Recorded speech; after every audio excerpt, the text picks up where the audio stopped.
Disclaimer भाइयों, ये कहानी पूरी तरह काल्पनिक है, केवल मनोरंजन के लिए बनाई गई है। इसमें शामिल नाम, उत्पाद और घटनाएं वास्तविकता से कोई संबंध नहीं रखती और किसी भी व्यक्ति की या भावना का अपमान नहीं करती। अगर आप हमारे सुपर टॉप लेवल चैनल पर नए हैं तो कृपया करके वीडियो को लाइक करें और चैनल को सब्सक्राइब करना ना भूलें। धन्यवाद। ये स्टोरी शिवम हरसौलिया द्वारा लिखी गई है और ये स्टोरी आपको पूरी यूट्यूब पर कहीं और नहीं मिलेगी, इसलिए चैनल को सपोर्ट करो। धन्यवाद। एपिसोड 281 से 290 तक। अध्याय 281, अजीब भंवर। अनुवादक, सुपर टॉप नॉवेल चैनल द्वारा। ओसनाम द्वीप पर जादूगर बेटन ज्वालामुखी के बाहर धैर्यपूर्वक प्रतीक्षा कर रहा था। कभी कभी कुछ दुष्ट दिखने वाले कीड़े उसके पास रेंगते हुए आ जाते, लेकिन जादूगर बेटन के जादू से वे सभी नष्ट हो जाते। आग। जादूगर बेटन के शरीर पर अग्नि तत्व की एक लहर चमक उठी। उसने एक और अग्नि प्रकार का मंत्र डाला था, जिसकी प्रचंड ज्वाला दो काले भरिंगों को राख में बदल रही थी। Dong Dong Dong. तभी ऐसा लगा जैसे पूरी धरती हिलने लगी। क्या हो रहा है? जादूगर बेटन ने अपने आसपास का जायजा लिया।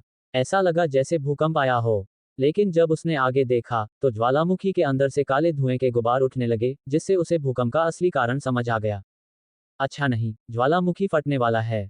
जादूगर बेटन ने पहले भी ज्वालामुखी विस्फोट देखा था। हालांकि वह दूर से देखने पर ही दिखाई देता था, लेकिन उस तरह के डर और सदमे ने उसके मन पर गहरी छाप छोड़ दी थी। इस प्रकार का ज्वालामुखी विस्फोट भयानक था।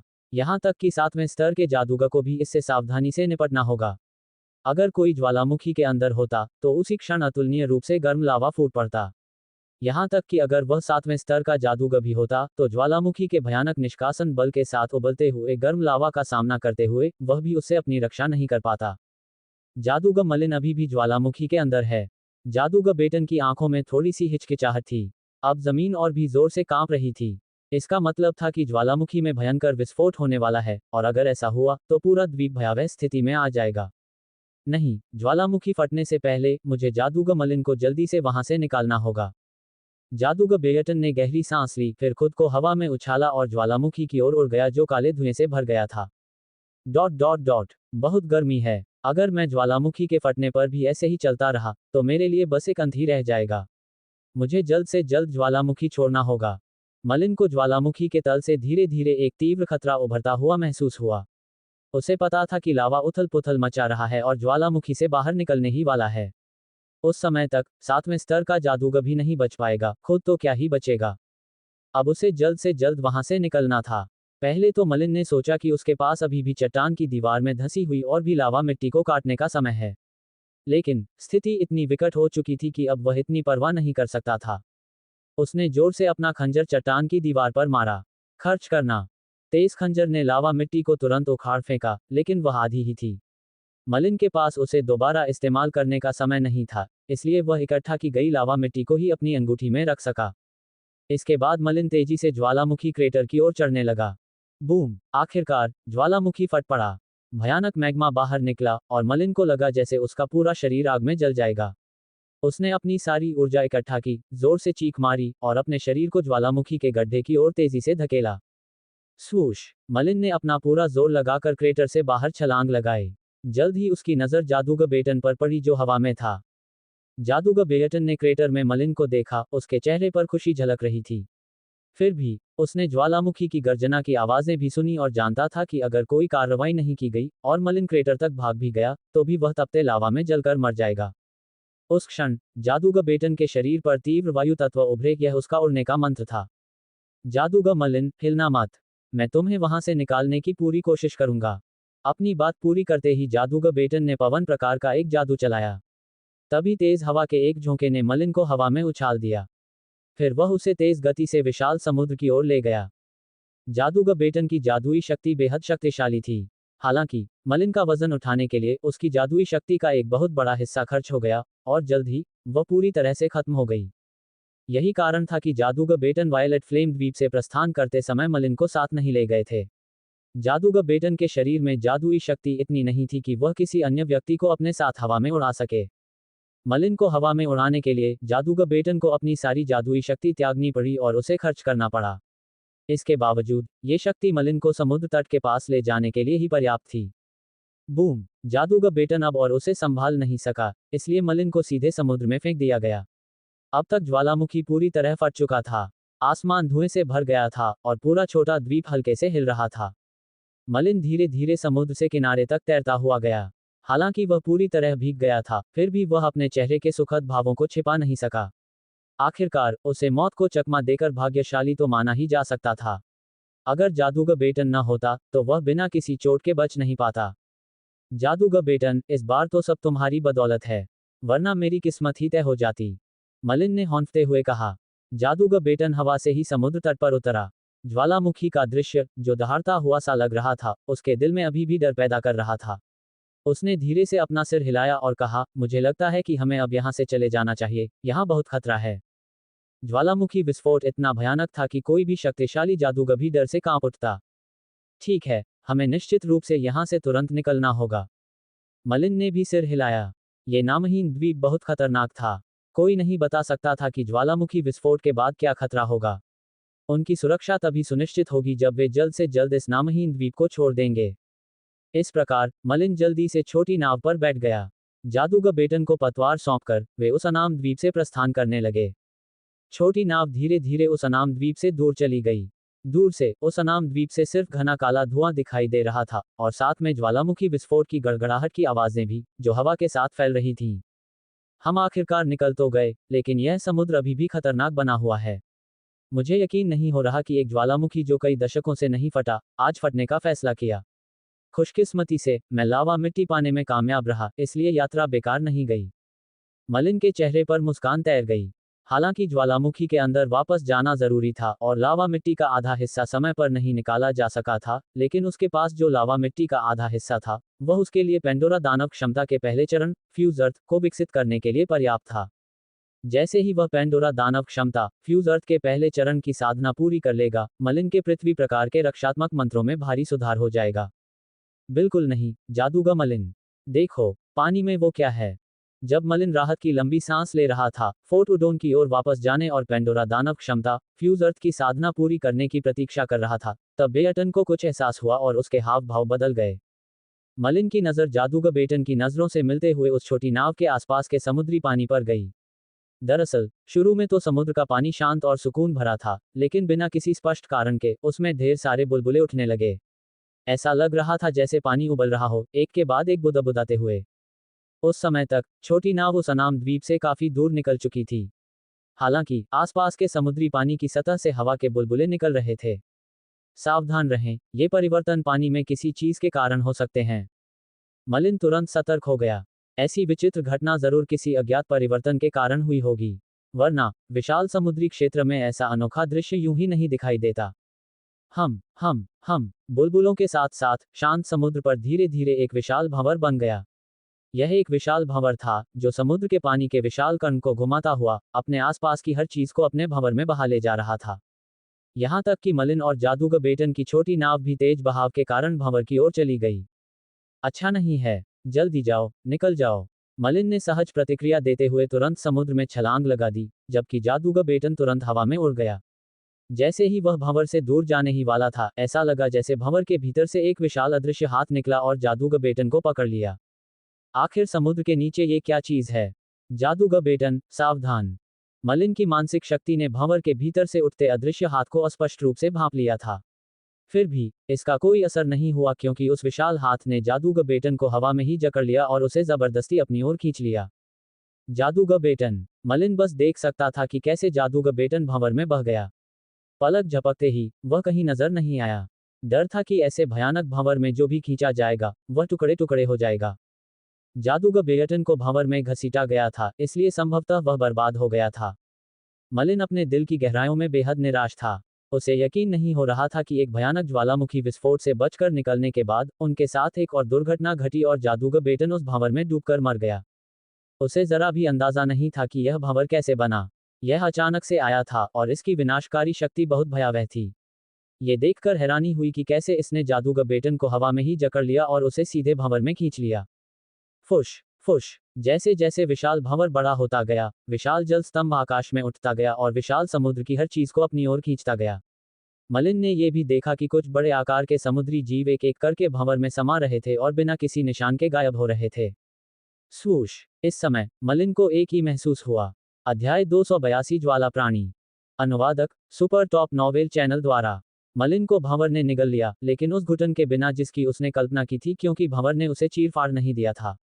इसके बजाय उसे ऐसा लगा जैसे वह एक अंतहीन दूरी तय कर चुका हो, और ऐसा भी लगा जैसे पलक झपकते ही उसे किसी अनजान जगह पर पहुंचा दिया गया हो। अरे, मेरा चोगा भी गीला नहीं है। मलिन को धीरे धीरे होश आया। हालांकि सबसे पहले उसे एहसास हुआ कि उसके वस्त्र पर पानी की एक बूंद भी नहीं थी। मलिन को अच्छी तरह याद था कि विशाल भंवर पानी से भरा था और वह उसमें समा गया था। ये कैसे संभव था कि उस पर पानी की एक बूंद भी न हो? ये ज्ञात था कि मलिन के पास ब्लू डॉल्फिन का बुलबुला तो था, लेकिन उसे इस्तेमाल करने से पहले ही वह भंवर में खींच लिया गया था और उसके बाद वह बेहोश हो गया। वह यहाँ कैसे पहुंचा, इसकी उसे बिल्कुल भी याद नहीं थी। जादूगर मलिन, तुम भी जाग रहे हो? मलिन जैसे ही कुछ समझने की कोशिश कर रहा था, उसे एक जानी पहचानी आवाज सुनाई दी। मलिन ने अपना सिर घुमाया और उसके चेहरे पर तुरंत मुस्कान आ गई। जादूगर बेटन, आप ठीक हैं? मलिन के बगल वाला व्यक्ति जादूगर बेटन था, जो पहले ही भंवर में समा चुका था। मलिन को लगा कि जादूगर बेटन पहले ही भंवर में फंसकर मर चुका है, लेकिन उसे उम्मीद नहीं थी कि जादूगर बेटन भी बच जाएगा। हालांकि जादूगर बेटन का चेहरा बहुत गंभीर था। उसने धीमी आवाज में कहा, जादूगर मलिन, हालांकि हम मरे नहीं हैं, लेकिन हालात हमारे लिए बहुत प्रतिकूल हैं।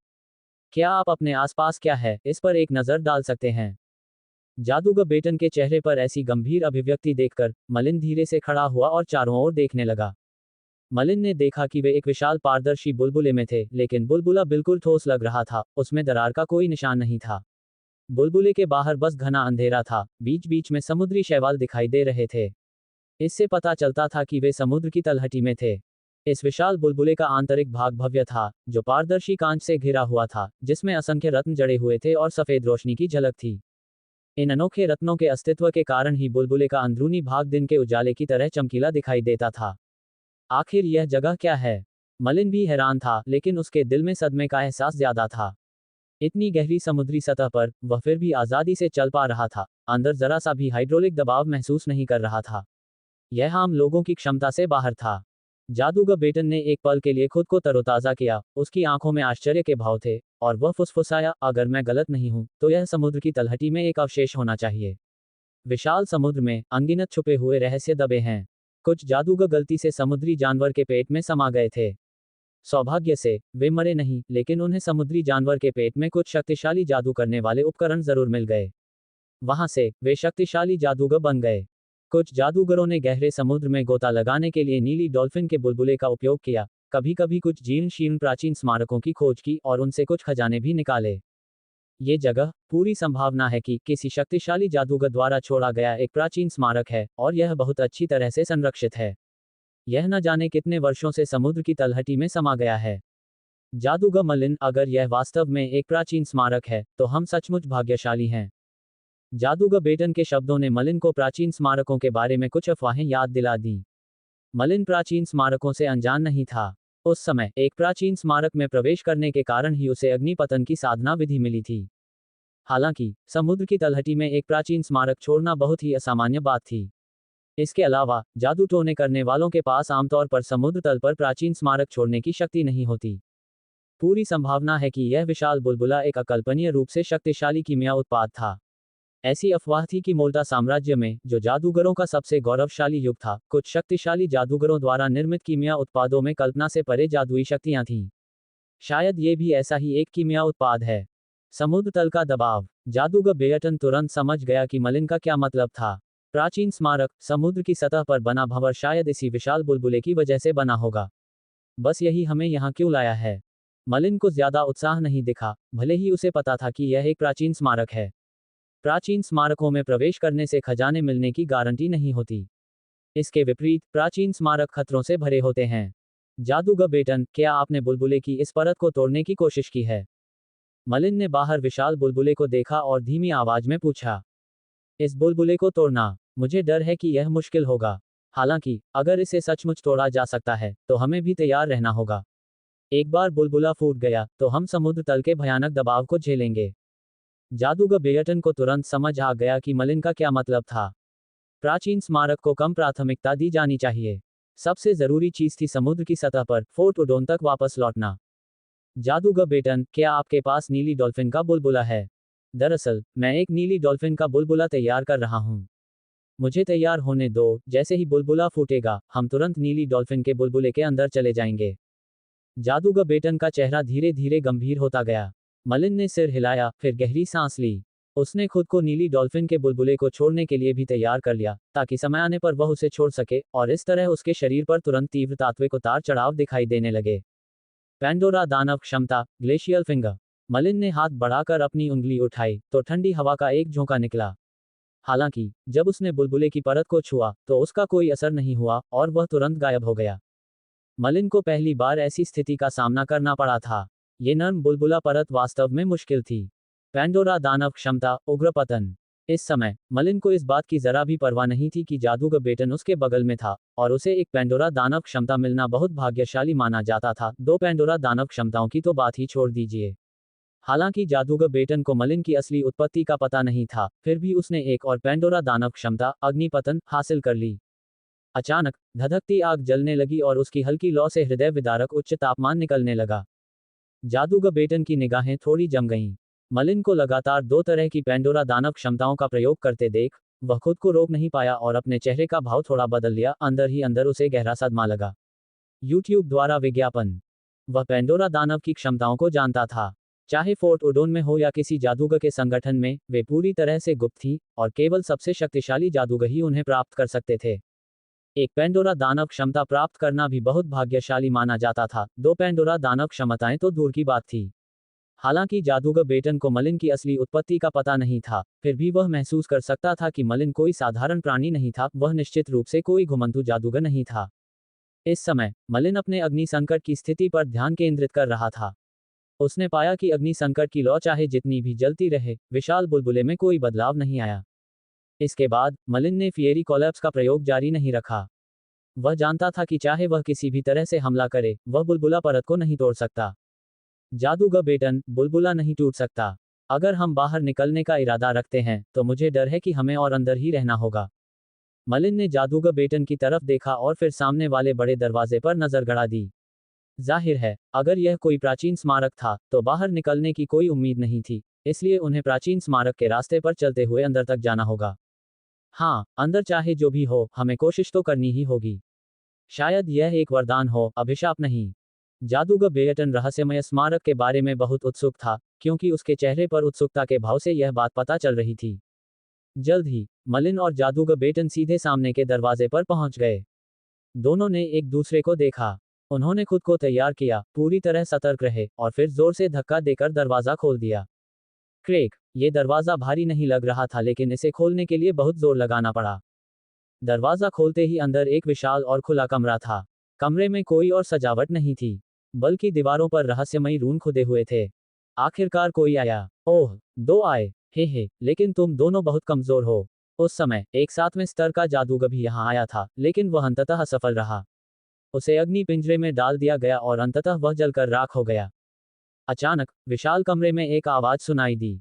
मलिन और जादूगर बेटन भयभीत हो गए और उन्होंने आवाज के स्रोत को खोजने के लिए इधर उधर खोजबीन की, लेकिन कुछ देर तक खोजने के बाद भी उन्हें कोई नहीं मिला। देखने की कोई जरूरत नहीं है, मैं तुम्हारे सामने ही हूं। रहस्यमयी आवाज फिर से प्रकट हुई। उसके बाद आग की लपटें दिखाई देने लगीं और तेजी से हवा से इकट्ठा होने लगी, जिससे अंततः एक मानव आकृति बन गई। ज्वाला हवा में तैर रहा था, फिर उसने धीरे से अपना हाथ बढ़ाया। अचानक कई लपटें तेजी से अलग हो गईं और फिर से वही ज्वाला बन गईं। स्थिति बहुत अजीब थी। आप कौन हैं? ये कौन सी जगह है? मलिन और जादूगर बेटन दोनों ने एक दूसरे की ओर देखा, अपने चेहरे पर शांत भाव लाते हुए पूछा। आप मुझे टिंडर कह सकते हैं। जहां तक इसकी बात है, तो आपको स्वाभाविक रूप से पता चल जाएगा कि आप मास्टर द्वारा छोड़े गए 3 स्तरों को पार कर चुके हैं। वह विचित्र ज्वाला फिर बोला। 3 स्तर? अगर हम ऐसा नहीं करेंगे तो क्या होगा? जादूगर बेटन ने विचार करने के बाद कहा। ऐसा मत करो। रहस्यमयी लौ हंस पड़ी। आवाज जल्द ही और तीखी हो गई। अगर तुम ऐसा नहीं भी करोगे तो कोई बात नहीं। तुम्हारी जिंदगी वैसे भी इतनी लंबी नहीं है, बस कुछ 100 साल यही मरने का इंतजार करो। काफी देर बाद मलिन ने धीरे से अपना मुंह खोला और कहा, आप ही हैं जिसने हमें यहाँ खींचा है। हाँ, हर 100 साल में मैं कुछ जादूगरों को बुलाऊंगा। अध्याय 283, दर्पण प्रतिबिंब। अनुवादक, सुपर टॉप नॉवेल चैनल द्वारा। ज्वाला 2 आकृतियों में विभाजित है, जिनमें से प्रत्येक क्रमशः मलिन और जादूगर बेटन के सामने खड़ी है। दरअसल गुरु अभी भी बहुत दयालु हैं। हर बाधा के लिए आपको प्रयास करने के 3 मौके दिए जाते हैं। अगर आपको लगता है कि आप हार गए हैं या आप हार मान लेते हैं, तो आपको कोई खतरा नहीं होगा। ज्वाला प्राणी ने धीरे से कहा। क्या ऐसा कोई नियम है? मलिन ने इस पर ध्यान से सोचा। दरअसल, अगर 3 मौके होते और किसी को किसी भी समय हार स्वीकार करने की अनुमति होती, तो ज्वाला के स्वामी को सचमुच दयालु माना जाता। जब मलिन प्राचीन मीनार स्मारक में प्रवेश करता, तो अगर वह पहरेदारों का सामना करते हुए हार जाता, तो उसकी मृत्यु हो जाती। 3 मौके तो थे ही नहीं। यदि हम 3 प्रयासों के बाद भी बाधा पार करने में असफल रहे, तो क्या होगा? 3 बार असफल होने के बाद, अगर आप द्वारपाल के हमले से बच गए, तो आपको ज्वाला कारागार में डाल दिया जाएगा। हो सकता है कि ज्वाला कारागार में अभी भी जीने का मौका हो, लेकिन मेरी सलाह है कि ऐसा ख्याल भी न रखें। ज्वाला कारागार में यातनाएं, हे, ऐसी नहीं है जिनकी आप कल्पना भी नहीं कर सकते। ज्वाला कारागार में प्रवेश करने पर सौभाग्य की भावना रखने वाले हर जादूगर को अंततः पश्चाताप हुआ। वे द्वारपाल के हाथों मरना ही पसंद करेंगे। ये दूसरी बार था जब मलिन ने ज्वाला सत्ता को ज्वाला कारागार का जिक्र करते सुना था। ये निश्चित रूप से कोई अच्छी जगह नहीं थी। चूंकि यह एक जेल थी, इसलिए यहाँ केवल अमानवीय यातनाएं ही होंगी। अपनी शंकाओं का समाधान करने के बाद मलिन ने गहरी सांस ली और जादूगर बेटन से पूछा, जादूगर बेटन, हम में से कौन पहले जा रहा है? जादूगर बेटन मुस्कुराया और बोला, मेरी शक्तियां तुम्हारी जितनी प्रबल नहीं हैं, इसलिए मुझे पहले जाने दो। तुम्हें इस पहली बाधा को अच्छी तरह देखना चाहिए कि इसमें इतनी ताकतवर क्या है। अपने बयान के बाद जादूगर बेटन ने एक कदम आगे बढ़ाया और ज्वाला प्राणी से कहा, चलो, मैं पहले जाऊंगा। ज्वाला ने सिर हिलाया और कहा, एक और बात है जो मैं तुम्हें याद दिलाना चाहता हूं। अगर तुमने अग्नि प्रकार के मंत्र नहीं बनाए हैं, भले ही तुमने तीनों बाधाएं पार कर ली हों, तो तुम गुरु द्वारा छोड़े गए सबसे बेशकीमती खजाने को नहीं चुन पाओगे। तुम केवल कुछ निम्न श्रेणी के खजानों में से ही चुन पाओगे। मलिन ने सोचकर सिर हिलाया। दरअसल, उसे पहले ही कारण का अंदाजा हो गया था। ज्वाला का स्वामी जरूर कोई जादूगर होगा जिसके पास अग्नि प्रकार के मंत्रों में बहुत प्रतिष्ठित उपलब्धियां होंगी। उसके द्वारा छोड़ा गया सबसे कीमती खजाना स्वाभाविक रूप से केवल अग्नि प्रकार के जादूगरों को ही मिलेगा। हालांकि, मलिन और जादूगर बेटन दोनों ने अग्नि प्रकार के मंत्र रचे थे। अगर वे तीनों बाधाओं को पार करने में भाग्यशाली रहे, तो उन्हें प्राचीन स्मारक में सबसे कीमती खजाना मिल जाएगा। ज्वाला प्राणी के बोलने के बाद उसने अपना हाथ थोड़ा हिलाया। अचानक, जादूगर बेटन के सामने ज्वाला प्राणी की आकृति धीरे धीरे मुड़ने और बदलने लगी। अंत में, फ्लेम बींग आश्चर्यजनक रूप से जादूगर बेटन की प्रतिरूप में परिवर्तित हो गया, लेकिन उसकी अभिव्यक्ति थोड़ी ठंडी थी। यह मलिन और जादूगर बेटन दोनों ही हैरान थे। उनके सामने जो जादूगर बेटन था, जो ज्वाला से रूपांतरित हो गया था, उसकी शरीर की गंध भी मूल वाले जैसी ही थी। दूसरे ज्वाला सत्ता ने धीरे से कहा, यह तुम्हारी पहली बाधा है, दर्पण प्रतिबिंब प्रतिद्वंदी। ये तुम्हारी अपनी असली ताकत का अनुकरण करने के लिए है, लेकिन मंत्र नियंत्रण के मामले में ये लगभग चरम पर पहुंच चुका है। तुम चाहे कोई भी तरीका अपनाओ, तुम्हें अपनी दर्पण प्रतिबिंब को हराना ही होगा। क्या मैं तुम्हें याद दिला दूं कि कास्टिंग टूल्स का इस्तेमाल न करना ही बेहतर है, क्योंकि तुम्हारे पास जो भी कास्टिंग टूल्स होंगे, तुम्हारे दर्पण प्रतिबिंब के पास भी वही होंगे। ठीक है, चलो शुरू करते हैं। जैसे ही ज्वाला प्रधान की आवाज गिरी, अचानक उसके सामने की दर्पण छवि ने अपनी पहली चाल चली, एक उड़ान मंत्र का प्रयोग किया। उसकी गति काफी बढ़ गई और वह तेजी से जादूगर बेटन की ओर दौड़ पड़ा। उसी समय, ऊपर से आग की लपटों से भरा एक आकाश उतर आया। ये चौथे स्तर का एक जादू था, जो सीधे जादूगर बेटन पर टूट पड़ा, जबकि असली जादूगर बेटन तो बस एक रक्षात्मक जादू कर रहा था। कितनी तेज गति है! मंत्रों का नियंत्रण लगभग चरम पर पहुंच गया है, और हर मंत्र और यहां तक कि स्थिति के बीच का समन्वय भी बहुत सटीक है। इससे बेहतर कुछ नहीं। जादूगर बेटन खतरे में है। मलिन ने जादूगर बेटन के प्रतिबिंब को देखा, उसका सदैव बदलता हुआ रूप, तथा लगभग हर समय जादूगर बेटन पर अत्याचार करता हुआ। इस प्रकार मलिन को पता था कि जादूगर बेटन पहली बाधा को पार नहीं कर सकता। हर बार प्रतिबिंबित प्रतिद्वंदी के हिंसक हमले के सामने राहत पाने का कोई मौका ही नहीं था। एक प्रचंड तूफान की तरह जादूगर बेटन के रक्षा मंत्र अंततः उसके हमले को रोक नहीं पाए और तुरंत बिखर गए। इस समय जादूगर बेटन अब और विरोध नहीं कर सका और उसे उन्मत्त होकर चिल्लाना पड़ा, आत्मसमर्पण करो, मैं हार मानता हूं। जादूगर बेटन के स्वैच्छिक आत्मसमर्पण के बाद उसका प्रतिबिंब प्रतिद्वंद्वी तुरंत ज्वाला में बदल गया और ज्वाला के शरीर में पुनः प्रवेश कर गया। बहुत कमजोर, बहुत कमजोर। हालांकि तुम्हारे पास अभी भी 2 मौके हैं, लेकिन पहली बाधा पार करना लगभग नामुमकिन है। फ्लेम बींग ने जादूगर बेटन का प्रदर्शन देखा और निराशा में अपना सिर हिलाया। जादूगर बेटन वाकई बहुत शक्तिशाली था। हालांकि एक ऐसे जादूगर के सामने जो लगभग उसी जैसा था और जो मंत्र चालन और विभिन्न युद्ध विधियों में उससे कहीं ज्यादा कुशल था, जादूगर बेटन की हार वाजिब थी। मलिन, जो पूरी लड़ाई देख रहा था, उसकी भी रूह कांप उठी। अगर उसकी छवि भी ऐसी ही होती, तो वह पहली बाधा भी पार नहीं कर पाता। ठीक है, अब तुम्हारी बारी है। ज्वाला प्राणी की नजर मलिन पर गई। मलिन ने गहरी सांस ली, इस तरह की लड़ाई से कोई बच नहीं सकता। सफलता या असफलता तो लड़ाई के बाद ही पता चलेगी। इस प्रकार मलिन कुछ कदम आगे बढ़े और बोले, चलो शुरू करते हैं।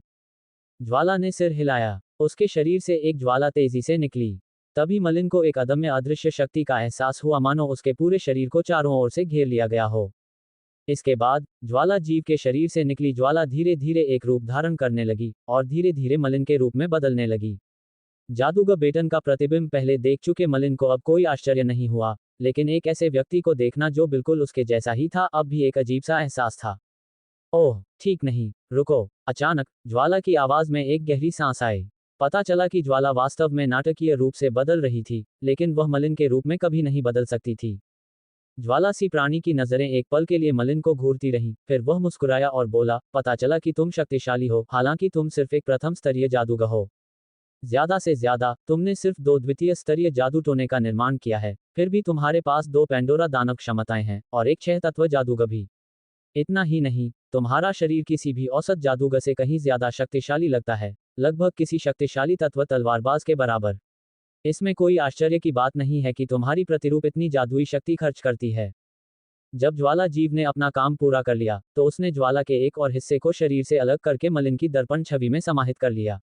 इस ज्वाला के समाहित होने से मलिन की दर्पण छवि ने तुरंत आकार ले लिया और वह बिल्कुल मलिन जैसी हो गई, यहां तक कि उसकी सांस भी एक जैसी थी। मलिन की आंखें थोड़ी सिकुड़ गईं और अंदर ही अंदर वह मन ही मन हैरान था। उसकी एक ही नजर में ज्वाला उसकी स्थिति को इतनी अच्छी तरह समझ गई थी। पेंडोरा दानव क्षमताओं के 2 प्रकार स्वाभाविक रूप से उग्र पतन और हिमनद उंगली को संदर्भित करते हैं, और एक मजबूत शरीर, जो मलिन के सबसे छिपे रहस्यों में से एक था, ज्वाला प्राणी द्वारा पूरी तरह से उजागर किया गया था। YouTube द्वारा विज्ञापन। हालांकि अभी भी कई पहलू थे जिन्हें ज्वाला प्राणी समझ नहीं पाया था। अग्निपतन और हिमानी उंगली के अलावा मलिन के पास एक और पेंडोरा दानव क्षमता थी, अंधकार हृदय, जो उसके मंत्रों में समाहित थी।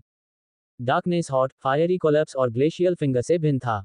इसे मंत्रों में पूरी तरह से समाहित कर दिया गया था, इसलिए ये छिपा हुआ सा लग रहा था। इससे पहले फ्लेम बीइंग ने केवल फायरी कोलैप्स और ग्लेशियल फिंगर का ही जिक्र किया था, जिसका मतलब था कि उसे मलिन के डार्कनेस हॉट का एहसास नहीं था। जहां तक उसके सामने की दर्पण छवि का सवाल है, हो सकता है कि उसने फायरी कोलैप्स और ग्लेशियल फिंगर की भी नकल की हो, लेकिन डार्कनेस हॉट की भी नकल की गई थी या नहीं, यह मलिन को पता लगाना होगा। चलो शुरू करें। ज्वाला ने हाथ हिलाया और मलिन की दर्पण छवि ने तुरंत स्वतंत्रता की हवा फेंकी और उसका आकार तुरंत अनिश्चित हो गया। हर बार इस बीच मलिन ने पहला कदम ग्लेशियल फिंगर का इस्तेमाल किया, लेकिन वह चूक गया क्योंकि वह दर्पण प्रतिबिंब की आकृति को पकड़ नहीं पाया। फिर जब मलिन फायरी कोलैप्स का इस्तेमाल करने ही वाला था, उसे एक आसन खतरे का आभास हुआ। आजादी की हवा। मलिन ने एक क्षण भी संकोच नहीं किया और तुरंत एक ओर हट गया। स्वूश, एक तेज तीर की तरह ठंडी हवा सीधे मलिन की ओर चली, जिससे वह पसीने से तरबतर हो गया। उसकी प्रतिरूपी शक्ति, मंत्रों और पेंडोरा दानव क्षमताओं पर नियंत्रण के साथ साथ दोनों के बीच समन्वय मलिन से कहीं बेहतर था। बिल्कुल नहीं, अगर यह ऐसे ही चलता रहा तो मैं देर सवेर हार जाऊंगा। मलिन को आखिरकार एहसास हुआ कि जादूगर बेटन पहले कैसा महसूस करता था। अपनी ही छवि से लड़ना बहुत मुश्किल था, यहाँ तक कि शिकायत की भावना भी, मानो दर्पण छवि को कभी हरा ही न सके। दरअसल बिना जबरदस्त प्रतिभा या किसी और चतुराई के उस प्रतिबिंब को हराना लगभग नामुमकिन था। इस पहली बाधा ने ही उनसे पहले न जाने कितने जादूगरों को मुश्किल में डाल दिया था।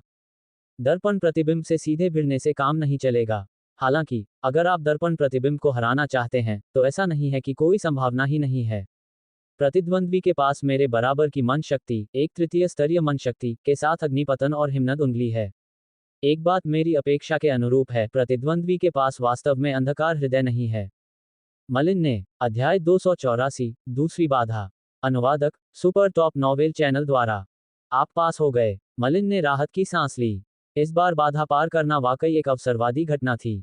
फ्लेम बीइंग मलिन के डार्कनेस हॉट जैसा नहीं था, जिससे मलिन को पहली बाधा पार करने के लिए डार्कनेस हॉट के डार्कनेस प्रकार के मंत्रों पर प्रभाव बढ़ाने की अनुमति मिल गई। इससे ये भी पता चला कि पहली बाधा की अनुकरण क्षमता पूर्ण नहीं थी। कम से कम मलिन के डार्कनेस हॉट और उसके उन्नत मंत्रों की नकल नहीं की जा सकी।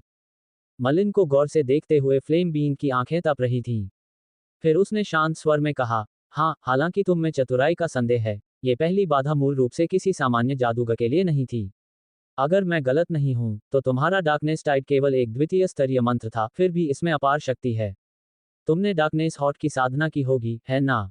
केवल पेंडोरा दानव क्षमताएं ही मंत्रों में समाहित की गई हैं, जिन्हें दोहराया नहीं जा सकता। मलिन ने यह मानकर कोई जवाब नहीं दिया कि यही सच है। ठीक है, चलो, तुम पहली बाधा पार कर चुके हो, लेकिन आगे 2 और बाधाएं तुम्हारा इंतजार कर रही हैं। ज्वाला प्राणी ने मलिन को घूरते हुए कहा। इस बीच, मलिन ने अपने बगल में खड़े जादूगर बेटन पर एक नजर डाली। दूसरा व्यक्ति पहली बाधा को पार नहीं कर सकता था। उसे वहां छोड़ना निस्संदेह उसे मौत के मुंह में भेजने जैसा था। कुछ क्षण सोचने के बाद, मलिन ने ऊपर देखा और ज्वाला प्राणी से पूछा, यदि मैं तीनों बाधाओं को पार कर जाऊं, तो क्या आप जादूगर बेटन को जाने दे सकते हैं? छोड़ो, हे, मैं बस इतना कह सकता हूं कि उम्मीद तो है, लेकिन तभी जब तुम तीनों बाधाओं को पार कर सको। हालांकि ज्वाला ने सीधे जवाब नहीं दिया, लेकिन उसने अप्रत्यक्ष रूप से कुछ जानकारी जरूर दी। अगर मलिन तीनों बाधाओं को पार कर लेता, तो जादूगर बेटन का भी सुरक्षित निकल पाना संभव था। इस विचार पर मलिन ने जादूगर बेटन से कहा, जादूगर बेटन, चुपचाप यहीं रुको, दोबारा बाधाओं का प्रयास मत करो। जादूगर बेटन ने सिर हिलाया, उसके चेहरे पर उम्मीद की एक झलक दिखाई दी। वह मुस्कुराया और बोला, जादूगर मलिन, आगे बढ़ो, मुझे विश्वास है कि तुम तीनों बाधाओं को जरूर पार कर जाओगे। कुछ याद दिलाने के बाद, मलिन उस ज्वाला सत्ता का पीछा करते हुए धीरे धीरे कमरे से बाहर निकल गया।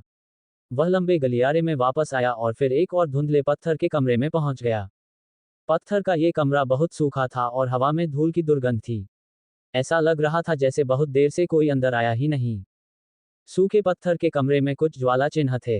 ये ज्वाला चिन्ह चमकीले थे और ऐसे लग रहे थे जैसे इन्हें जलाया जा सकता है। खैर, ये दूसरी बाधा है। मलिन को पत्थर के कमरे में लाने के बाद ज्वाला ने धीरे से घोषणा की। ये दूसरी बाधा है। संरक्षक कहाँ है? मलिन ने कुछ देर तक इधर उधर देखा लेकिन उसे कोई संरक्षक नजर नहीं आया। रक्षक? दूसरी बाधा का कोई रक्षक नहीं है। आपको बस इस पत्थर के कमरे में आधे घंटे तक रहना है। इन ज्वाला कुलदेवताओं से धधकती लपटें प्रज्वलित होंगी। आप मंत्र या पेंडोरा दानव क्षमताओं का उपयोग कर सकते हैं, लेकिन आप रक्षात्मक प्रकार के कास्टिंग उपकरणों का उपयोग नहीं कर सकते, इसलिए आपको अपने ऊपर से वे 2 वस्त्र उतारने होंगे। ज्वाला प्राणी ने बस इस दूसरी बाधा के नियमों का परिचय दिया, जिसमें कमरे के भीतर झुलसती आग से बचना शामिल था। दूसरी बाधा के नियम देखने के बाद, मलिन का मन और भी पक्का हो गया कि इस प्राचीन स्मारक के स्वामी को अग्नि प्रकार के मंत्रों में बहुत उच्च सिद्धि प्राप्त होगी। जलती हुई लपटों को सहने की यह क्षमता संभवतः एक परीक्षा थी। यद्यपि मलिन ने अग्नि प्रकार के मंत्र और यहां तक कि अग्नि प्रकार की पेंडोरा दानव क्षमताओं का निर्माण किया था, लेकिन उसे इस बात का कोई अंदाजा नहीं था कि वह झुलसा देने वाली लपटों का सामना कर पाएगा या नहीं। फिर भी, चूंकि वह दूसरी बाधा पर पहुंच चुका था, मलिन फिर भी उसका प्रयास करना चाहता था। चलो, दूसरी बाधा, मैं तैयार हूं। मलिन ने गंभीर भाव से ज्वाला से कहा। ज्वाला ने सिर हिलाया और फिर अपना हाथ जोर से घुमाया, और पत्थर के कमरे का दरवाजा तुरंत बंद हो गया। चलो शुरू करते हैं, ज्वाला टोटेम। जैसे ही ज्वाला की आवाज आई, पूरे पत्थर के कमरे का तापमान तेजी से बढ़ गया। आसपास की दीवारों पर लगे ज्वलंत ज्वाला चिन्ह मानो जीवित हो गए हों। ज्वाला चिन्हों से लपटें निकलने लगीं और पूरे पत्थर के कमरे में फैल गईं। मलिन ने एक गहरी सांस ली और तुरंत दूसरे स्तर का पृथ्वी प्रकार का मंत्र अर्थ व्हील का जाप किया। वह किसी भी क्षण ग्लेशियल फिंगर का प्रयोग करने के लिए भी तैयार था। कुछ ही देर में, आग की लपटों ने मलिन को घेर लिया और इन लपटों से टकराकर उसका पृथ्वी आवरण तुरंत ही छिन्न भिन्न हो गया। इसके अलावा, मलिन ने ठंडी बर्फ छोड़ने की कोशिश की, लेकिन बर्फ के क्रिस्टल में संघनित होने से पहले ही वह आग की लपटों में फौरन वाष्पित हो गई। इन लपटों की तीव्रता मलिन के अग्निपतन से भी ज्यादा भयावह लग रही थी। पेंडोरा दानव क्षमता, ग्लेशियल फिंगर। जैसे ही मलिन ने ग्लेशियल फिंगर छोड़ा, बर्फ की कुछ लपटें जम गईं, लेकिन जल्द ही, लपटों की एक बड़ी लपट फैल गई और बर्फ के क्रिस्टल पूरी तरह से पिघल गए। यहां तक कि ग्लेशियल फिंगर का भी कोई प्रभाव नहीं है। मलिन ने तेज सांस ली। उसका इरादा आग की लपटों का रहस्य जानने का बिल्कुल नहीं था। वह तो सिर्फ एक प्रथम स्तरीय जादूगर था। वह आग की लपटों के गहरे रहस्य को कैसे समझ सकता था? ये 7वें स्तरीय जादूगर भी तत्वों के रहस्य को नहीं समझ पाएंगे। शायद केवल वही महान जादूगर ही तत्वों के रहस्यों को समझ पाते। ये दूसरी बाधा, जो उस जादूगर द्वारा खड़ी की गई थी जिसने ये प्राचीन स्मारक पीछे छोड़ दिया था, मलिन के दृष्टिकोण से बिल्कुल भी कारगर नहीं हुई। शुरुआत में, यह अधिकांश जादूगरों को रोकने में सक्षम था जो बाधा को पार करना चाहते थे। मलिन ने कभी आग की लपटों का रहस्य समझने के बारे में नहीं सोचा था। वह बस ये देखना चाहता था कि क्या मंत्रों और पैंडोरा दानव क्षमताओं का इस्तेमाल जलती हुई लपटों को रोकने के लिए किया जा सकता है, लेकिन अब लग रहा था कि यह काम नहीं करेगा। वह झुलसती लपटों का विरोध करने में असमर्थ था। अगर वह लपटों को अपने शरीर के पास आने देता, तो वह पल भर में जलकर राख हो जाता। मैं आत्मसमर्पण करता हूँ। मलिन ने जरा भी हिचकिचाहट नहीं दिखाई और हार मान ली। उसके पास बाधा पार करने के 3 मौके थे, इसलिए स्वाभाविक रूप से वह व्यर्थ नहीं मरना चाहता था। जैसे ही मलिन की आवाज धीमी हुई, अचानक आसपास की लपटें तेजी से फैल गईं और पूरे पत्थर के कक्ष का तापमान तेजी से गिर गया, जो कुछ ही समय में सामान्य हो गया। असफल। ये तो सिर्फ पहली कोशिश है। तुम्हारे पास 2 मौके और हैं। फ्लेम बीन की आवाज फिर गूंजी। ऐसा लग रहा था जैसे उसने भविष्यवाणी कर दी थी कि मलिन असफल हो जाएगा।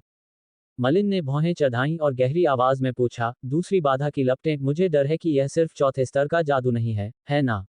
यह मेरे ज्वलंत पतन से भी ज्यादा शक्तिशाली है। मलिन का अग्नि पतन सबसे शक्तिशाली मंत्र था जो चौथे स्तर के मंत्र से मेल खा सकता था। ग्लेशियल फिंगर जैसा ही, लेकिन पत्थर के कमरे में लगी लपटों पर इसका कोई असर नहीं हुआ। ये लपटें अग्निपतन से भी ज्यादा शक्तिशाली थीं, जिसकी वजह से मलिन को अपना सवाल पूछना पड़ा। अगर मैं तुम्हें बता दूं तो कोई बड़ी बात नहीं है। दूसरी बाधा में जो लपटें हैं, वे पूरी तरह से 5वें स्तर के मंत्रों की ज्वाला शक्तियों से प्रेरित हैं। तुम्हारी 2 पैंडोरा दानव क्षमताएं, नहीं, बल्कि 3 पैंडोरा दानव क्षमताएं होनी चाहिए, कोई असर नहीं करेंगी। YouTube द्वारा विज्ञापन।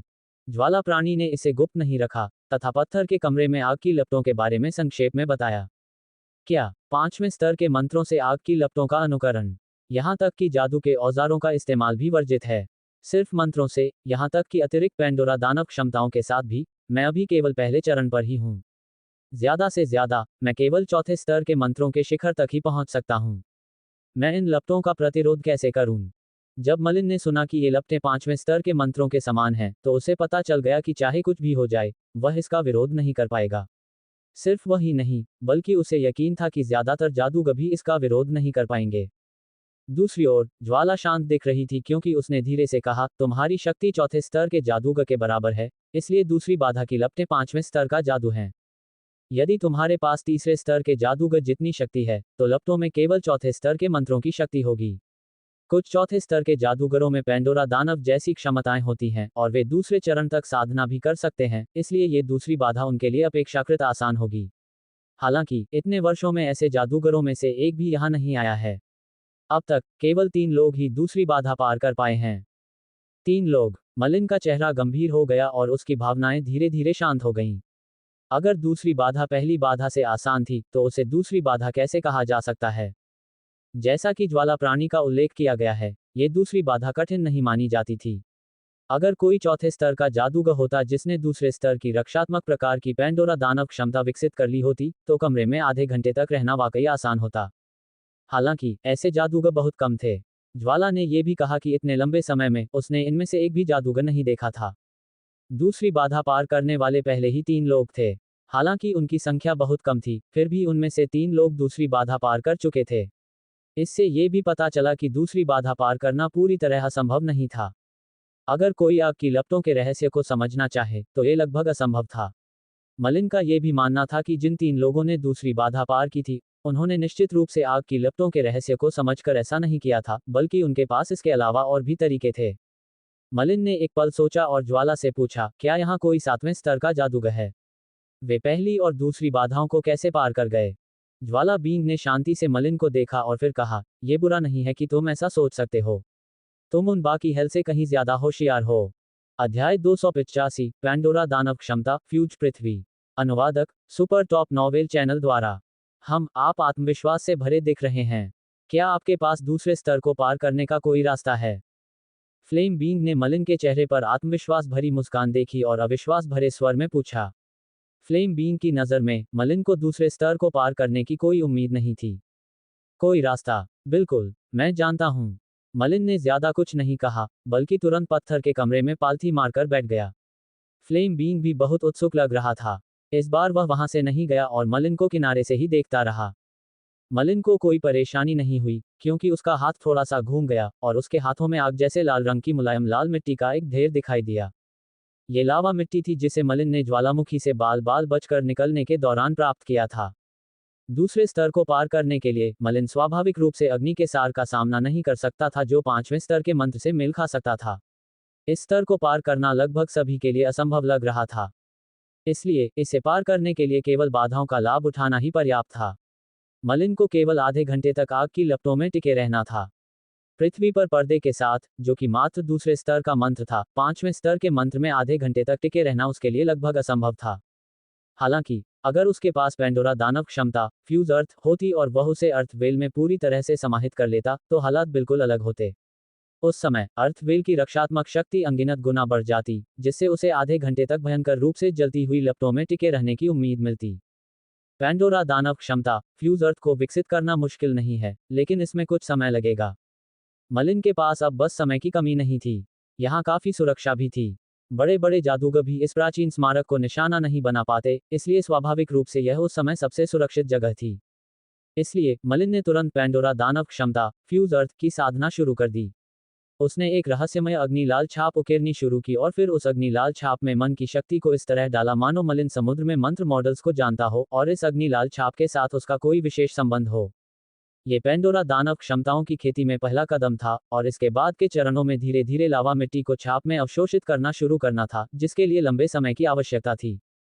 1 दिन, 2 दिन, 10 दिन, आधे महीने बाद मलिन का पूरा शरीर कांप उठा। उसके हाथ में बस थोड़ी सी लावा मिट्टी बची थी और मलिन के शरीर पर लगी आग जैसी लाल छाप धीरे धीरे मिटने लगी और अंततः पूरी तरह से गायब हो गई। सफलता। मलिन ने अपनी आंखें खोलीं और अपने शरीर में एक अजीब सी अनुभूति महसूस की। उसे पेंडोरा दानव क्षमता फ्यूज अर्थ का अस्तित्व साफ महसूस हो रहा था, जो इस बात का संकेत था कि वह फ्यूज अर्थ की साधना में सफल हो गया था। पृथ्वी पर्दा। मलिन ने तुरंत दूसरे स्तर का पृथ्वी प्रकार का रक्षात्मक मंत्र डाला। पल भर में उसके चारों ओर एक पतली खाकी रोशनी का पर्दा छा गया, जो पृथ्वी का पर्दा था। पिछले पृथ्वी घूंघट की तुलना में मलिन स्पष्ट रूप से महसूस कर सकता था कि पेंडोरा दानव क्षमता फ्यूज अर्थ पूरी तरह से पृथ्वी घूंघट के साथ एकीकृत हो गया था, क्योंकि वह खुद से निकलने वाली एक बेहद शक्तिशाली शक्ति को महसूस कर सकता था। Glacial finger. मलिन ने एक पल सोचा, फिर खुद पर ग्लेशियल फिंगर डालने का फैसला किया। ठंड के निशानों ने मलिन को तुरंत पूरी तरह से जमा दिया। हर बार, हालांकि, ठंड केवल मलिन के शरीर की सतह पर प्रकाश आवरण की परत को ही जमा सकी, और बर्फ के क्रिस्टल के विखंडन के साथ मलिन के पृथ्वी आवरण में कोई परिवर्तन नहीं हुआ। शुरुआत में ग्लेशियल फिंगर की शक्ति चौथे स्तर के मंत्रों के शिखर को टक्कर दे सकती थी, लेकिन अब ये पृथ्वी के आवरण का कुछ भी नहीं बिगाड़ सकती थी। इससे पता चलता है कि मलिन के पृथ्वी आवरण में पेंडोरा दानव क्षमता फ्यूज अर्थ की बदौलत वृद्धि हुई थी। इसकी रक्षात्मक शक्तियों की तुलना 5वें स्तर के मंत्रों से भी की जा सकती थी। पेंडोरा डेमन एबिलिटी फ्यूज अर्थ द्वारा मंत्रों को दी गई वृद्धि डार्कनेस हॉट जितनी शक्तिशाली नहीं थी। हालांकि डार्कनेस हॉट को मंत्रों में तभी शामिल किया जा सकता था जब कोई चौथे स्तर का स्पेल कास्टर बन जाए। दूसरी ओर पेंडोरा दानव क्षमता फ्यूज अर्थ के लिए ऐसी कोई सीमा नहीं थी। जब तक यह एक पृथ्वी प्रकार का रक्षात्मक मंत्र था, इसे फ्यूज अर्थ के साथ मिलाया जा सकता था और मंत्र की शक्ति में उल्लेखनीय वृद्धि होती। इसलिए भले ही मलिन ने केवल एक साधारण पृथ्वी घूंघट जारी किया, पेंडोरा दानव क्षमता फ्यूज अर्थ की वृद्धि के बाद ये 5वें स्तर के मंत्र की ताकत तक पहुंच जाएगा। अपने शरीर की सतह पर इस प्रकाश आवरण की शक्ति को महसूस करते हुए मलिन को यह भी समझ में आया कि क्यों कुछ प्राचीन साहित्य में यह उद्धृत किया गया था कि जादूगरों के सबसे गौरवशाली युग में उन वास्तव में शक्तिशाली पेंडोरा दानव क्षमताओं को मंत्रों में एकीकृत किया जा सकता था। जहां तक उन प्राचीन जादूगरों का प्रश्न है, यहां तक कि सबसे सरल इशारों से छोड़े गए मंत्रों में भी भयानक विनाशकारी शक्तियां हो सकती थीं। ये मंत्र पेंडोरा दानव क्षमताओं पर निर्भर थे, जिन्हें उनके साधारण मंत्रों में एकीकृत किया जा सकता था। दरअसल वे प्राचीन जादूगर केवल मंत्रों का अध्ययन ही नहीं करते थे, बल्कि मंत्रों और पेंडोरा दानव क्षमताओं का भी साथ साथ अभ्यास करते थे। इन दोनों शक्तियों के एक दूसरे के पूरक होने के कारण प्रथम स्तरीय जादूगर भी शक्तिशाली माना जा सकता था। YouTube द्वारा विज्ञापन। क्या इसका मतलब यह है कि केवल वे स्पेल कास्टर्स ही असली स्पेल कास्टर्स हैं जिन्होंने पेंडोरा डेमन क्षमताओं को एकीकृत किया है? मलिन के मन में अचानक एक साहसिक विचार कौंधा। प्राचीन जादूगरनी प्रणाली लंबे समय से चली आ रही थी, लेकिन 3600 साल पहले मोल्टा साम्राज्य निस्संदेह जादूगरनी का सबसे गौरवशाली युग था, जो लगभग अपने चरम पर पहुंच रहा था। हालांकि 3600 साल पहले मोल्टा साम्राज्य के अचानक पतन के साथ जादूगरों की कई विरासतें मानो लुप्त हो गईं, और पेंडोरा दानव क्षमताएं एक दुर्लभ खजाना बन गईं। अनगिनत रसायन विद्याएं और यहां तक कि मंत्र निर्माण ज्ञान ने भी विरासत में एक बड़ा अंतर पैदा कर दिया था। इतिहास की लंबी नदी में कई सच्चाइयां डूब चुकी थीं। पहले से 9वें स्तर तक के वर्तमान जादूगर की ताकत का अंतर प्राचीन साहित्य में अस्पष्ट रूप से वर्णित प्राचीन जादूगरों की ताकत की तुलना में बहुत ज्यादा लगता था। कुछ प्राचीन जादूगर, भले ही वे केवल प्रथम स्तर के जादूगर ही क्यों न हो, अकेले ही अनगिनत शक्तिशाली राक्षसों को मार सकते थे, और यहाँ तक कि अंतहीन विशाल महासागर पर भी विजय प्राप्त कर सकते थे। हालांकि कुर्दमानसला द्वीप पर जब कुछ निम्न स्तर के समुद्री जानवरों का सामना हुआ, तो कई जादूगर उनसे निपट नहीं पाए, जो प्राचीन जादूगरों से बिल्कुल विपरीत था। पेंडोरा दानव क्षमताओं के मंत्रों में सम्मिश्रण से जादूगर की शक्ति में काफी अंतर आएगा, और यह कई गुना बढ़ जाएगी। प्रत्येक जादूगर शक्तिशाली समुद्री जानवरों की एक सेना का सफाया करने में सक्षम होगा। इसलिए मलिन के मन में ये साहसिक विचार आए थे। शायद प्राचीन जादूगरों ने पेंडोरा दानव क्षमताओं के साथ मिलकर मंत्रों की साधना की थी, और वे ही असली जादूगर थे। ये सिर्फ मलिन की अटकलें थीं। 3600 साल पहले मोल्टा साम्राज्य के रातों रात पतन ने अनगिनत राज दफन कर दिए थे। इन राजों को जानने के लिए पहले ये जानना जरूरी है कि उस समय मोल्टा साम्राज्य का क्या हुआ था। मलिन ने एक गहरी सांस ली और फिर अपने मन में उमड़ते विचारों को एक तरफ धकेलते हुए खड़ा हो गया। अब सबसे जरूरी काम दूसरे स्तर को पार करना था। मैं इस स्तर को फिर से आजमाना चाहता हूँ, मलिन ने ज्वाला से कहा। ज्वाला प्राणी हवा में तैर रहा था। उसने देखा कि मलिन की आंखें थोड़ी उलझी हुई लग रही थीं, और उसने अचानक कहा, अरे तुम भाग्यशाली हो, तुमने पिछले 10 दिनों में एक और पेंडोरा दानव क्षमता विकसित कर ली है ना? हालांकि दूसरा स्तर कोई आसान खेल नहीं है। क्या तुम सच में आगे बढ़ना चाहते हो? मलिन ने ज्वाला को नजरअंदाज कर दिया और दृढ़ स्वर में उत्तर दिया, चलो शुरू करते हैं। ज्वाला ने सिर हिलाया और फिर पत्थर के कमरे का दरवाजा बंद कर दिया।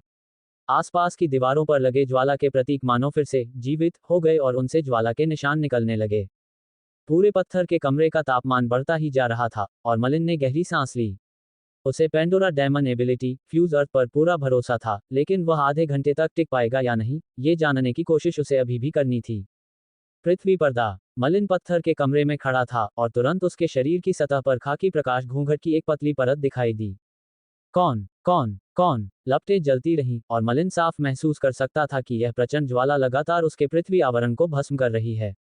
खाकी प्रकाश आवरण की परत भी धीरे धीरे कम होती गई, और फिर प्रकाश आवरण अपनी स्थिरता खोने लगा। मलिन जानता था कि उसका पृथ्वी आवरण केवल 5वें स्तर के मंत्रों से ही मेल खा सकता है, और पत्थर के कमरे में लगी लपटों में भी 5वें स्तर के मंत्रों की शक्ति थी। और उसके चारों ओर लंबे समय तक लपटों की एक विशाल मात्रा थी। स्वाभाविक रूप से वह उसका विरोध नहीं कर पाएगा। हालांकि मलिन को उम्मीद नहीं थी कि वह एक बार पृथ्वी पर पर्दा डालकर आधे घंटे तक टिक पाएगा। इसलिए जब उसने प्रकाश पर्दा पूरी तरह से छते देखा, तो उसने एक बार फिर पृथ्वी पर पर्दा डाला। 1 बार, 2 बार, 3 बार। इस समय मलिन ने पृथ्वी के आवरण का एक उन्नत संस्करण भी छोड़ा था, और उसकी रक्षात्मक क्षमता भी बढ़ गई थी क्योंकि उसके विलुप्त होने में लगने वाला समय अब काफी लंबा हो गया था। हालांकि पत्थर के कमरे में लगी ज्वाला बहुत शक्तिशाली थी। उसकी तीव्रता ने ही मलिन को ऐसा महसूस कराया कि वह अब और नहीं रुक सकता। सौभाग्य से ये केवल आधा घंटा ही था। आधे घंटे के बाद पत्थर के कमरे में लगी लौ तुरंत गायब हो गई, और तापमान तुरंत सामान्य हो गया। ज्वाला प्रधान प्राणी मलिन को लगातार देख रहा था। ज्वाला को गायब होते देखने के बाद भी मलिन उसी जगह खड़ा था, बस उसका चेहरा थोड़ा धुंधला और पीला पड़ गया था। उसे कोई नुकसान नहीं हुआ था। आप अध्याय 286 एक बाधा का सामना। अनुवादक सुपर टॉप नॉवेल चैनल द्वारा। पेंडोरा दानव क्षमताओं के 5 प्रकार। मलिन धीमी आवाज में लगातार खुद से बुदबुदाता रहा। फ्लेम बीन की बात सुनकर मलिन चुप हो गया। 5 प्रकार की पेंडोरा दानव क्षमताएं, जिनमें से सभी को मंत्रों के साथ जोड़ा जा सकता था, ये कितना शक्तिशाली था। कम से कम मलिन ऐसे किसी व्यक्ति का मुकाबला नहीं कर सकता था, फिर भी ऐसा विलक्षण व्यक्ति भी तीसरी बाधा को पार करने में असमर्थ था।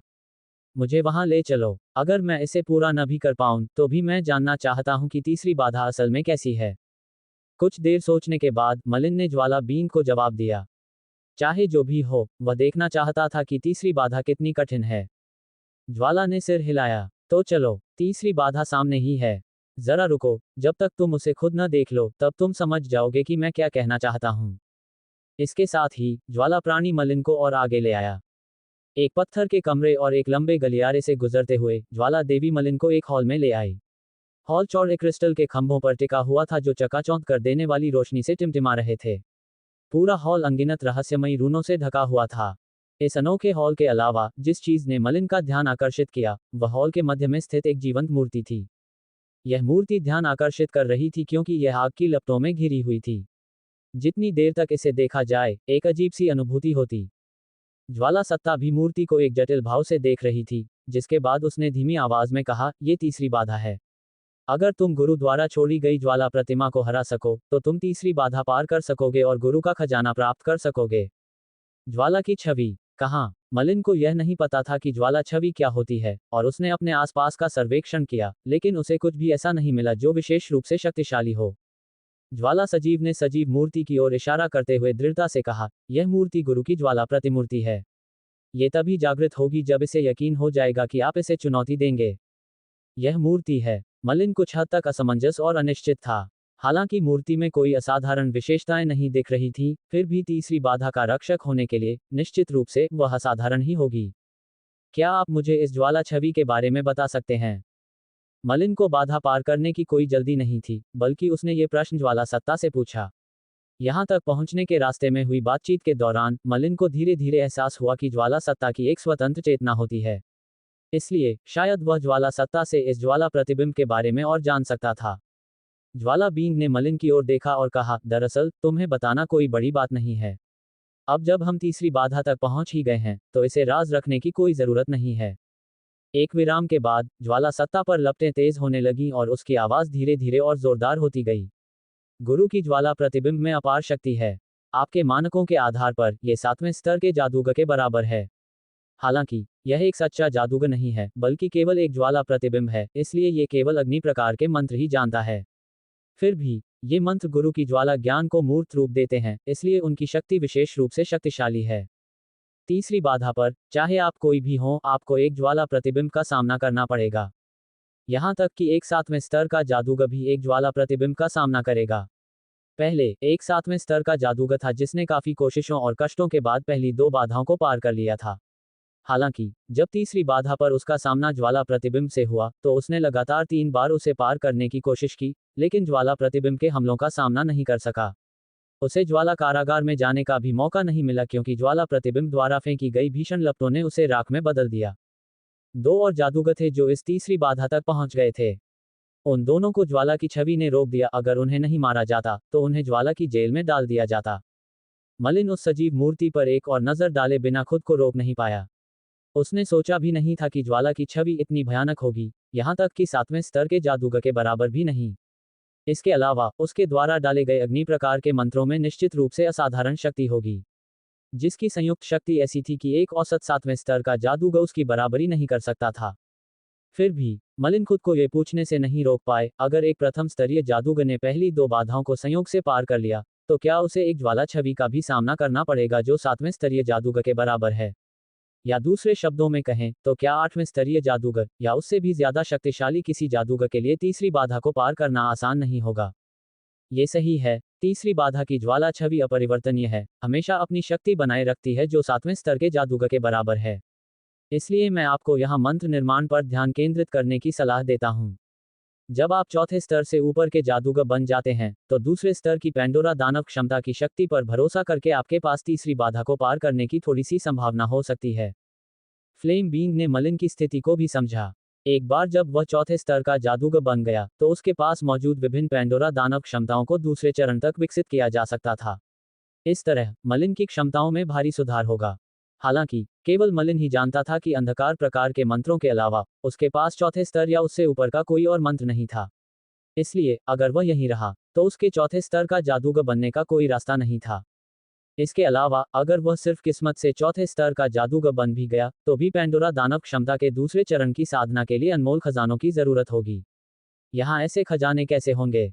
इस तरह मलिन यहाँ ज्यादा देर तक नहीं रुक सकता था। उसे जल्द से जल्द यहाँ से निकल जाना था, बस उसे इन 3 बाधाओं का सामना करना था। बिना कोशिश किए भी वह जानता था कि वह इस आखिरी बाधा को पार नहीं कर पाएगा। ऐसी शक्तिशाली ज्वाला छवि के साथ 8वें या 9वें स्तर के जादूगरों या महान जादूगरों के अलावा और कौन बाधा को दूर करने में सक्षम होगा? मलिन को तो यहाँ तक शक था कि कोई भी इस बाधा को पार नहीं कर पाएगा। शायद केवल 8वें या 9वें स्तर के जादूगर या वे शक्तिशाली महान जादूगर ही इस तीसरी बाधा को पार कर पाएंगे।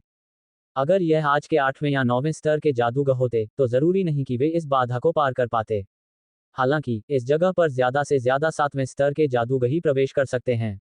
इसलिए 8वें या 9वें स्तर के जादूगरों या महान जादूगरों के लिए यहाँ आना बिल्कुल भी संभव नहीं होता। फ्लेम बीइंग के शब्दों में कुछ ऐसा प्रकट हुआ जिसने मलिन को थोड़ा चौंका दिया। फ्लेम बीइंग समकालीन 8वें और 9वें स्तर के जादूगरों के प्रति तिरस्कारपूर्ण रवैया रखता था। इससे मलिन के पहले के अनुमान को और बल मिला कि प्राचीन जादूगर अत्यंत शक्तिशाली होंगे, समकालीन जादूगरों की कल्पना से भी कहीं अधिक शक्तिशाली। तो असल में तुम्हारा गुरु कौन है? अब तुम मुझे जरूर बता सकते हो। मलिन को जिज्ञासा हुई। ऐसा कौन सा जादूगर होगा जो ऐसा स्मारक छोड़ जाएगा, जिसकी मात्र ज्वाला प्रतिमा इतनी शक्तिशाली थी? हालांकि ज्वाला ने अपना सिर थोड़ा हिलाया और ठंडे स्वर में कहा, तीसरी बाधा पार करने के बाद तुम गुरु के बारे में जान पाओगे। ठीक है, मुझे जो कहना था वह कह दिया। क्या तुम बाधा पार करोगे या चुपचाप यही साधना करोगे? बाधा पार करो। अगर मैं सचमुच चौथे स्तर का जादूगर होता, तब भी 7वें स्तर के जादूगर के बराबर की ज्वाला छवि को हराना बेहद मुश्किल होता। या क्या कोई ऐसा भी था जो सिर्फ चौथे स्तर का था और जिसने 7वें स्तर के जादूगर को हराया हो? मलिन ने कड़वी मुस्कान के साथ कहा, चौथे स्तर पर ओज़मू के प्रतिभाशाली लोग भी 7वें स्तर के जादूगर को नहीं हरा पाएंगे। अगर मलिन किसी दिन चौथे स्तर का जादूगर बन भी जाए और अपनी सभी पेंडोरा दानव क्षमताओं को दूसरे स्तर तक विकसित कर ले, तब भी यह कहना मुश्किल था कि वह 7वें स्तर के जादूगर को हरा पाएगा या नहीं। इसके अलावा फ्लेम इमेज कोई औसत 7वें स्तर का जादूगर नहीं था, बल्कि एक शक्तिशाली प्राणी था जो आसानी से दूसरे 7वें स्तर के जादूगर को मार सकता था। हालांकि ज्वाला देवी ने ठंडी हंसी हंसते हुए जवाब दिया, चौथे स्तर के जादूगर 7वें स्तर के जादूगरों को नहीं हरा सकते। मैं तो बस इतना कह सकता हूं कि तुम बहुत ज्यादा अज्ञानी और बेखबर हो। क्या आज के जमाने के जादूगर सचमुच इस स्थिति में पहुंच गए हैं? गुरु ने तीसरी बाधा इसलिए बनाई थी ताकि कोई ऐसा महापुरुष ढूंढा जा सके जो उनके बराबर का हो या उनसे भी ज्यादा शक्तिशाली हो। अतीत में जब गुरु चौथे स्तर के जादूगर थे तो उन्होंने अपने एक निजी शत्रु को, जो 7वें स्तर का जादूगर था, पराजित किया था। अगर तुम गुरु से बराबरी भी नहीं कर सकते तो उनके द्वारा छोड़े गए खजानों पर तुम्हारा कोई हक नहीं है। फ्लेम बीइंग के घमंडी भाव को देखकर मलिन अंदर तक हिल गया। एक चौथे स्तर का जादूगर 7वें स्तर के जादूगर को मार रहा था, और यह जादूगरों के स्वर्णिम युग की बात है। जिसने ये स्मारक छोड़ा है वह जरूर कोई प्रसिद्ध व्यक्ति होगा जो मोल्टा साम्राज्य के युग में रहा होगा। हालांकि मलिन तीसरी बाधा पार नहीं कर पाया। उसके मन में तरह तरह के विचार कौंध रहे थे, लेकिन कोई भी योजना कारगर नहीं हो रही थी। क्या मुझे सचमुच यहीं फंसकर मरना है? मलिन धीमी आवाज में बुदबुदाया। अगर वह बाधा पार नहीं कर पाया तो भी जिंदा रह सकता है, लेकिन वह यहाँ फंसा रहेगा, हर दिन यातना में, जब तक कि उसकी जान न निकल जाए और वह सूखी हड्डियों जैसा न रह जाए। पहली बाधा पर सूखी हड्डियों का ढेर लगा हुआ था जो जादूगरों की थी। भनभनाहट, भनभनाहट, भनभनाहट। तभी मलिन की छाती पर स्थित बेल स्पेस में कंपन होने लगा, जिससे प्रचंड ऊर्जा का विस्फोट हुआ। मलिन ने समय की गणना की। बेल स्पेस में माइंड पावर का डुप्लीकेट शायद फिर से अपनी सीमा तक पहुंच गया होगा, इसलिए उसने उसे साफ कर दिया। अध्याय 287, जीवन रक्षक कंगन। अनुवादक, सुपर टॉप नॉवेल चैनल द्वारा। जादूगर लियो ने इस काले कंगन को बनाने में 3 दिन लगाए थे, और यह मलिन के लिए जीवन रक्षक था। इस काले कंगन में डार्कनेस आई की शक्ति का एक अंश था। मलिन को डार्कनेस आई के बारे में ज्यादा जानकारी नहीं थी, लेकिन वह जानता था कि यह उसके पास मौजूद किसी भी पेंडोरा दानव क्षमता से भी ज्यादा भयानक थी। मलिन ने कंगन को और जांचने के लिए उतार दिया। उसे अभी भी यकीन नहीं था कि कंगन में मौजूद डार्कनेस आई की ताकत उसे तीसरी बाधा पार करने में मदद करेगी या नहीं। फिर भी अब उसके पास कोई विकल्प नहीं था। अगर वह पारंपरिक तरीके से काम करता और अपने सामान्य तरीकों पर ही चलता, तो वह इस स्मारक में तीसरी बाधा पार नहीं कर पाता। हर बाधा के लिए एक अनोखी रणनीति की जरूरत होती है। शायद कोई ऐसा तरीका काम कर जाए जिसमें छल कपट शामिल हो। मलिन ने पहली 2 बाधाओं को ऐसी ही छल कपट से पार किया था। मैं तीसरी बाधा को पूरा करना चाहता हूँ। मलिन खड़ा हुआ और चिल्लाया। वह जानता था कि ज्वाला देवता यहाँ की स्थिति पर नजर रख रहे हैं। जैसी कि उम्मीद थी, मलिन के बोलते ही पत्थर के कमरे में धीरे धीरे एक धुंधली सी आकृति उभरी। ये ज्वाला सी सत्ता थी। आप तीसरी बाधा को पूरा करना चाहते हैं? ज्वाला ने अपनी भौहें सिकोड़ ली, उसकी आवाज में संदेह का भाव था। ये सही है, मैं तीसरी बाधा को पूरा करना चाहता हूँ, मलिन ने दृढ़ निश्चय के साथ कहा। मलिन के हाव भाव देखकर ज्वाला प्राणी ने पहले तो कुछ कहना चाहा, लेकिन अंततः उसने अपना सिर हिला दिया। उसके चारों ओर एक अजीब सी हलचल मच गई। जागो, ज्वाला प्रतिमा। ज्वाला ने एक प्राचीन मंत्र पढ़ा। हॉल के बीच में स्थित मूर्ति तुरंत श्वेत प्रकाश की किरणों से चमकने लगी। इसके बाद वह प्रकाश ज्वाला की ज्वलंत लपटों में बदल गया और मूर्ति तुरंत जीवित हो गई। बाधा को कौन पूरा करना चाहता है? मूर्ति के जीवित होने के बाद उसकी नजर मलिन पर पड़ी।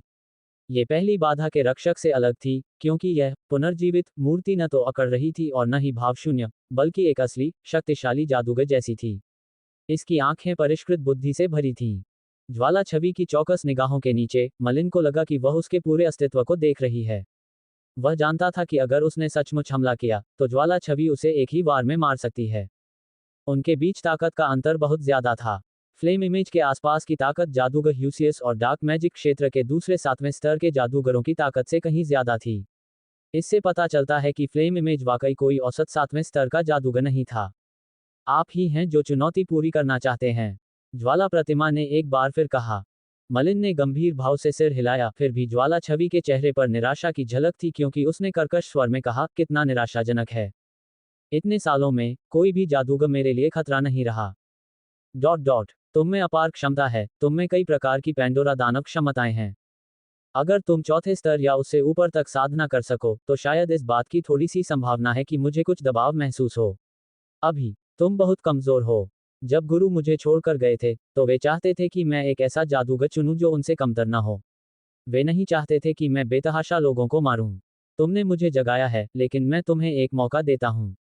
स्वेच्छा से समर्पण करो और फिर खुद को साधने पर काम करो। एक बार जब तुम चौथे स्तर या उससे ऊपर के जादूगर बन जाओ, तो आकर मुझे फिर से जगाओ। इसके साथ ही ज्वाला छवि एक बार फिर नींद में जाने के लिए तैयार हो गई। मैं बाधा को पूरा करने आया हूं। आगे बढ़ो। मलिन की आवाज काफी शांत लग रही थी। उसने गरिमापूर्ण भाव से सहजता से कंगन उठाया। कास्टिंग टूल, ठीक है, क्योंकि तुम हार नहीं मानोगी, मैं तुम्हें हमारे बीच का असली अंतर दिखाऊंगा। ज्वाला प्रतिबिंब ने हल्के से अपना हाथ बढ़ाया और तुरंत ही पूरे हॉल का तापमान अचानक बढ़ गया। बिना किसी चेतावनी के मलिन के चारों ओर भयंकर लपटें उठने लगीं। ये लपटें आसानी से मलिन और उसके पहने हुए 2 वस्त्रों को राख में बदलने में सक्षम थीं। इस क्षण मलिन की नजरें स्याही काले कंगन पर टिकी थीं। उसके शरीर में मौजूद अंधेरे की जादुई शक्ति प्रकार का मंत्र मॉडल तेजी से और बेतहाशा कंगन में समा गया। तीसरी बाधा पार करने में उसकी सफलता या असफलता जादूगर लियो द्वारा दिए गए कंगन की शक्ति पर निर्भर थी। मलिन को इस बात का ज्यादा भरोसा नहीं था कि वह अकेले सफल हो पाएगा। भनभनाहट, भनभनाहट, भनभनाहट। मलिन की मानसिक शक्ति के संचार के बाद स्याही काले कंगन में जोरदार कंपन होने लगा। उसी समय स्याही काले कंगन के ऊपर धीरे धीरे एक विशाल रक्त लाल आंख का आभास होने लगा। लाल आंखों वाली इस प्रेतात्मा को देखते ही मलिन को तुरंत जादूगर लियो की डार्कनेस आई याद आ गई। वह चिंतित हो रहा था, क्योंकि उसने कभी नहीं देखा था कि जादूगर लियो की डार्कनेस आई कितनी शक्तिशाली थी। यह क्या है? जब रक्त लाल आंख वाला प्रेत प्रकट हुआ, तो ज्वाला प्रतिबिंब की दृष्टि, जो पहले शांत दिखाई दे रही थी, अचानक तेज हो गई। उसके बगल में ज्वाला सत्ता ने अपनी दृष्टि केंद्रित कर ली और उसके चेहरे पर एक भयभीत भाव उभर आया। अंधकार नेत्र, ये वास्तव में अंधकार नेत्र है। अब भी कोई ऐसा कैसे हो सकता है जो अंधकार नेत्र की साधना कर सके? ज्वाला धीरे से बुदबुदाई। शायद इन सहस्राब्दियों में स्मारक में बिताए पूरे समय में वह कभी इतना चकित नहीं हुआ था जितना अब हुआ। अंधकार आंख, धोखा। यूट्यूब द्वारा विज्ञापन। लाल आंख वाले प्रेत से अचानक एक ठंडी और विरक्त आवाज आई। उसी समय प्रेत से एक काली रोशनी की किरण निकली, जिसने ज्वाला प्रतिबिंब को ढंक लिया। हा, ओ डार्कनेस आई, किंवदंतियों की डार्कनेस आई। ज्वाला प्रतिबिंब उन्मत्त होकर हंसने लगा। जैसे ही काली रोशनी ने उसे घेर लिया, उसके शरीर के चारों ओर तुलना से परे भयावह कंपन फूट पड़े। मानसिक शक्ति की एक अत्यंत विशाल लहर ने अंधकार नेत्र के भ्रमकारी जादू को तुरंत दूर कर दिया। अब ज्वाला की छवि पूरी तरह से आग में डूबी हुई थी, हवा में मंडराती हुई किसी देवता जैसी लग रही थी। उसकी नजर अंधकार नेत्र की प्रेत पर टिकी थी। अंधकार की आंख, अंधकार के महान महापुरुष ओफ्लास की। मैंने सोचा भी नहीं था कि मैं इसे अब भी देख पाऊंगा। इस घटना में मलिन ने सचमुच देखा कि ज्वाला प्रतिबिंब कितना शक्तिशाली था। उसके शरीर के चारों ओर व्याप्त निराकार ऊर्जा का बल मलिन को पूरी तरह से दबा सकता था। अब उसकी एक मांसपेशी भी हिलने की हिम्मत नहीं थी। ऐसा लग रहा था मानो अगर ज्वाला प्रतिबिंब ने अपनी शक्ति जरा भी बढ़ा दी होती, तो वह राख में बदल जाता। यही ज्वाला प्रतिबिंब की असली शक्ति और उसकी भयावहता थी। अगर मलिन चौथे स्तर का जादूगर भी बन जाए, तो भी वह उसका मुकाबला नहीं कर पाएगा। इतनी शक्तिशाली ज्वाला छवि, मलिन अब किसी ऐसे व्यक्ति के बारे में नहीं सोच पा रहा था जो इस बाधा को पार कर सके। हालांकि ज्वाला छवि के गंभीर भाव से लग रहा था कि जादूगर लियो की अंधेरी आंख इतनी आसान नहीं थी। ज्वाला छवि भी इसे गंभीरता से ले रही थी। अंधकार नेत्र, विनाश करो। एक और ठंडे आदेश के साथ अचानक अंधेरे की आंख की छाया और अधिक धुंधली हो गई, लेकिन इसमें एकत्रित अंधेरा तत्व और अधिक भयावह हो गया। फुश! अचानक एक बार फिर काली रोशनी की एक विशाल किरण उतरी, और जहां भी रोशनी पड़ी वहां लपटें बुझ गईं। पूरा हॉल घोर अंधकार में डूब गया। ये ज्ञात होना चाहिए कि ये 7वें स्तर के मंत्र की लपटें थीं, और इसमें स्मारक के रहस्यमय स्वामी की लपटों की समझ शामिल थी, इसलिए ये लपटें औसत 7वें स्तर के मंत्र से अधिक डरावनी होनी चाहिए। फिर भी डार्कनेस आई द्वारा उत्सर्जित प्रकाश के तहत ये लपटें बिना किसी प्रतिरोध के बुझ गईं। सिजल! काली रोशनी ने ज्वाला प्रतिमा को डुबो दिया और धुएं के बादल छाने लगे। ज्वाला प्रतिमा का शरीर पिघलता हुआ प्रतीत हो रहा था। ये डार्कनेस आई के प्रेत का दूसरा हमला था।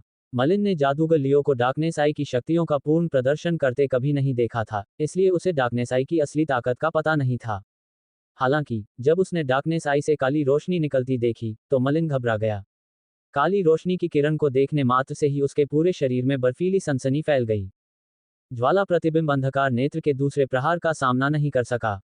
उसके शरीर के चारों ओर की लपटें लगभग पूरी तरह बुझ चुकी थीं, और उसका आधा शरीर अब पिघल रहा था। मलिन ने जादूगर लियो की शानदार सैन्य सफलता के बारे में अफवाहों के बारे में सोचा कि कैसे उसने ओजमू से 7वें स्तर के जादूगर ओसियस का लंबी दूरी तक पीछा किया और अंततः उसे मार डाला। इसके अलावा जादूगर लियो ने केवल एक हाथ की कीमत चुकाई थी। मलिन पहले ही ओजमू के कुछ चमत्कारों का सामना कर चुका था। उनमें से सबसे शक्तिशाली ब्लूबर्ड थी, लेकिन वह भी केवल तीसरे स्तर की जादूगरनी थी। उसकी तुलना में 7वें स्तर का जादूगर एक बिल्कुल अलग स्तर पर था, तीसरे स्तर के जादूगर से जमीन आसमान का अंतर। ओजमू का 7वां स्तरीय जादूगर होने के नाते ओसियस इतना शक्तिशाली रहा होगा कि ज्यादातर जादूगरों की समझ से परे होगा। मलिन और कुछ अन्य जादूगरों ने सोचा था कि ओसियस ओजमू में एक साधारण जादूगर ही था। यही वजह थी कि जादूगर लियो, जिसके पास एक शक्तिशाली पैंडोरा दानव क्षमता थी, उसे मार सका। हालांकि अब ऐसा लग रहा था कि डार्कनेस आई की क्षमता मलिन की कल्पना से कहीं ज्यादा थी। ज्यादातर 7वें स्तर के जादूगर इसका मुकाबला नहीं कर सकते थे। फिर भी इतनी शक्तिशाली डार्कनेस आई के बावजूद जादूगर लियो को ओसियस को मारने के लिए एक हाथ कुर्बान करना पड़ा। यह ओसियस की ताकत का भी सबूत था। संभवतः ओजमू ने डार्क मैजिक क्षेत्र और अन्य जादू करने वाले संगठनों के साथ एक समझौते पर हस्ताक्षर किया था, जिसका मुख्य कारण जादूगर लियो द्वारा ओसियस की हत्या थी। ये विचार एक एक करके मलिन के दिमाग में कौंधने लगे। अंधकार में आंख। फिर भी ये काफी नहीं है, इससे बहुत दूर है। अग्नि का सार, जल जाओ। ज्वाला का अनुसरण। अध्याय 288, मैक्सिम। अनुवादक, सुपर टॉप नॉवेल चैनल द्वारा। जादूगर लियो के टॉवर के भीतर, डार्क मैजिक क्षेत्र में, जादूगर लियो शुरू में एक शांत भाव में था। रहस्यमय रून लगातार एक एक करके उसके चारों ओर उभर रहे थे और उसे घेर रहे थे। जादूगर लियो की रूनों पर महारत अधिकांश लोगों से बेहतर थी, इसलिए ओजमू के साथ अपनी शिकायतों को सुलझाने के बाद उन्होंने पूरे मन से रूनों के अनुसंधान में खुद को झोंक दिया। हालांकि जादूगर लियो का चेहरा अचानक लाल हो गया। खास तौर पर उसके माथे पर रक्त लाल तीसरी आंख तेजी से खुल गई, और लाल आंख से ताजा खून की बूंदें बहकर जमीन पर टपकने लगीं। जादूगर लियो का पूरा शरीर बुरी तरह कांप रहा था। उसकी रक्त लाल तीसरी आंख लाल रोशनी के फटकों से चमकने लगी, बस ये रोशनी तेजी से कम होती जा रही थी। यह एक भयावह दृश्य था। क्या बात है? डार्कनेस आई के तीसरे रूप को सक्रिय करने के लिए मलिन का सामना किससे हुआ है? जादूगर लियो ने अपनी भयावह भावनाओं को शांत करने के लिए खुद को मजबूर किया। उसे तुरंत समझ आ गया कि क्या हुआ था। उस समय उसने मलिन को एक जीवन रक्षक कंगन दिया था, जिसमें डार्कनेस आई की कुछ शक्ति थी। फिर भी मलिन को भी नहीं पता था कि जीवन रक्षक ब्रेसलेट का इस्तेमाल करते ही जादूगर लियो की डार्कनेस आई तुरंत प्रतिक्रिया देगी। इसके अलावा जादूगर लियो की डार्कनेस आई अब गंभीर रूप से क्षतिग्रस्त लग रही थी, क्योंकि उससे खून टपक रहा था। ऐसा तब भी नहीं हुआ था जब वह ओसियस का शिकार कर रहा था। जादूगर लियो का चेहरा बेतरतीब ढंग से घूम रहा था। उसे साफ पता था कि उसने जो डार्कनेस आई हासिल की थी, वह कितनी शक्तिशाली थी। जादूगर लियो हमेशा दावा करता था कि उसने कोशिशों और गलतियों से डार्कनेस आई को निखारा था, इसीलिए वह उसे विकसित कर पाया था। हालांकि सच तो यह है कि जादूगर लियो अच्छी तरह जानता था कि वह सिर्फ 6ठे स्तर का जादूगर था, तो वह डार्कनेस आई को पूरी तरह से कैसे ठीक कर पाएगा। उसके भाग्यशाली अनुभवों के अलावा डार्कनेस आई की साधना में उसकी सफलता का एक और बड़ा कारण ये था कि उसे जो मिला वह उसका पूरा संस्करण था, वह असली डार्कनेस आई थी। जादूगर लियो को पहले ही डार्कनेस आई के बारे में कुछ पता चल गया था। एबिस फोर्ट की डार्कनेस आई के केवल 2 रूप थे, धोखा देना और विनाश करना। इसके विपरीत जादूगर लियो के पास जो डार्कनेस आई थी, उसके कम से कम 7 रूप थे। उस समय वह केवल तीसरे रूप तक ही साधना कर पा रहा था, और हर बार जब वह उसका उपयोग करता तो उसे बलपूर्वक ऐसा करना पड़ता था। उसके शरीर में मौजूद डार्कनेस प्रकार का स्पेल मॉडल भी उसके उपयोग के बाद अस्थिर हो जाता था। इसका मतलब ये था कि जादूगर लियो ने डार्कनेस आई के तीसरे रूप पर पूरी तरह से महारत हासिल नहीं की थी। चौथे, पांचवें या सातवें रूप की तो बात ही छोड़िए। जादूगर लियो भी डार्कनेस आई के 7 रूपों को देखकर चकित था। वह जानता था कि उसकी डार्कनेस आई शायद असली, पूरी डार्कनेस आई है। निश्चित रूप से, कोई भी साधारण महान जादूगर ऐसी चीज नहीं बना पाएगा। बस, चाहे वह कितनी भी खोज करे, उसे डार्कनेस आई की उत्पत्ति का एक भी निशान नहीं मिल पाया। अब जबकि उसकी डार्कनेस आई में इतना परिवर्तन आ चुका था, तो यह जरूर मलिन ही होगा जो जादूगर लियो द्वारा दिया गया जीवन रक्षक ब्रेसलेट इस्तेमाल कर रहा होगा। इसके अलावा, डार्कनेस आई को अपने तीसरे रूप का इस्तेमाल करने के लिए मजबूर होना पड़ा। ये स्पष्ट था कि मलिन एक जबरदस्त खतरे में पड़ गया था। मलिन, जीवित वापस आओ। जादूगर लियो धीरे से खुद से बुदबुदाया। इस समय वह कुछ नहीं कर सकता था। उसने मलिन को जो जीवन रक्षक कंगन दिया था, उसमें केवल डार्कनेस आई का तीसरा रूप ही समा सकता था। अगर डार्कनेस आई का तीसरा रूप मलिन को उस खतरे से नहीं बचा सका जिसमें वह फंसा हुआ था, तो जादूगर लियो का खुद वहां जाना भी बेकार था। डॉट डॉट डॉट टकराना। अंधेरी आंख का वह प्रेत पलक झपकते ही गायब हो गया और पीछे सिर्फ एक आकारहीन विशाल हाथ रह गया। जैसे ही उस हाथ ने ज्वाला की छवि पर पंजा मारा, हवा में सीटी बज उठी। जब विशाल हाथ बना, तो ज्वाला प्रतिमा अत्यंत गंभीर हो गई।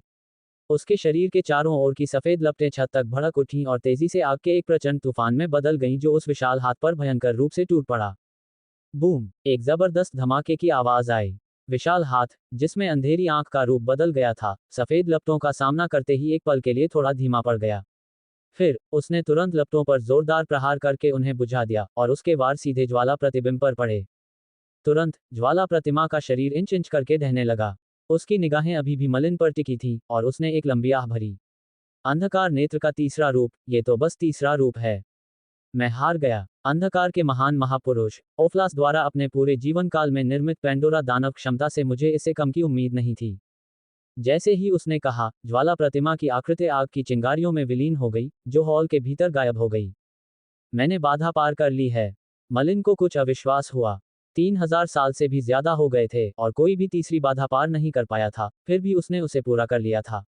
हालांकि यह एक तरह की चालबाजी के जरिए था, फिर भी उसने उसे पार कर लिया। स्नैप! एक तेज आवाज के साथ, मलिन के हाथ का कंगन टूटकर जमीन पर गिर पड़ा।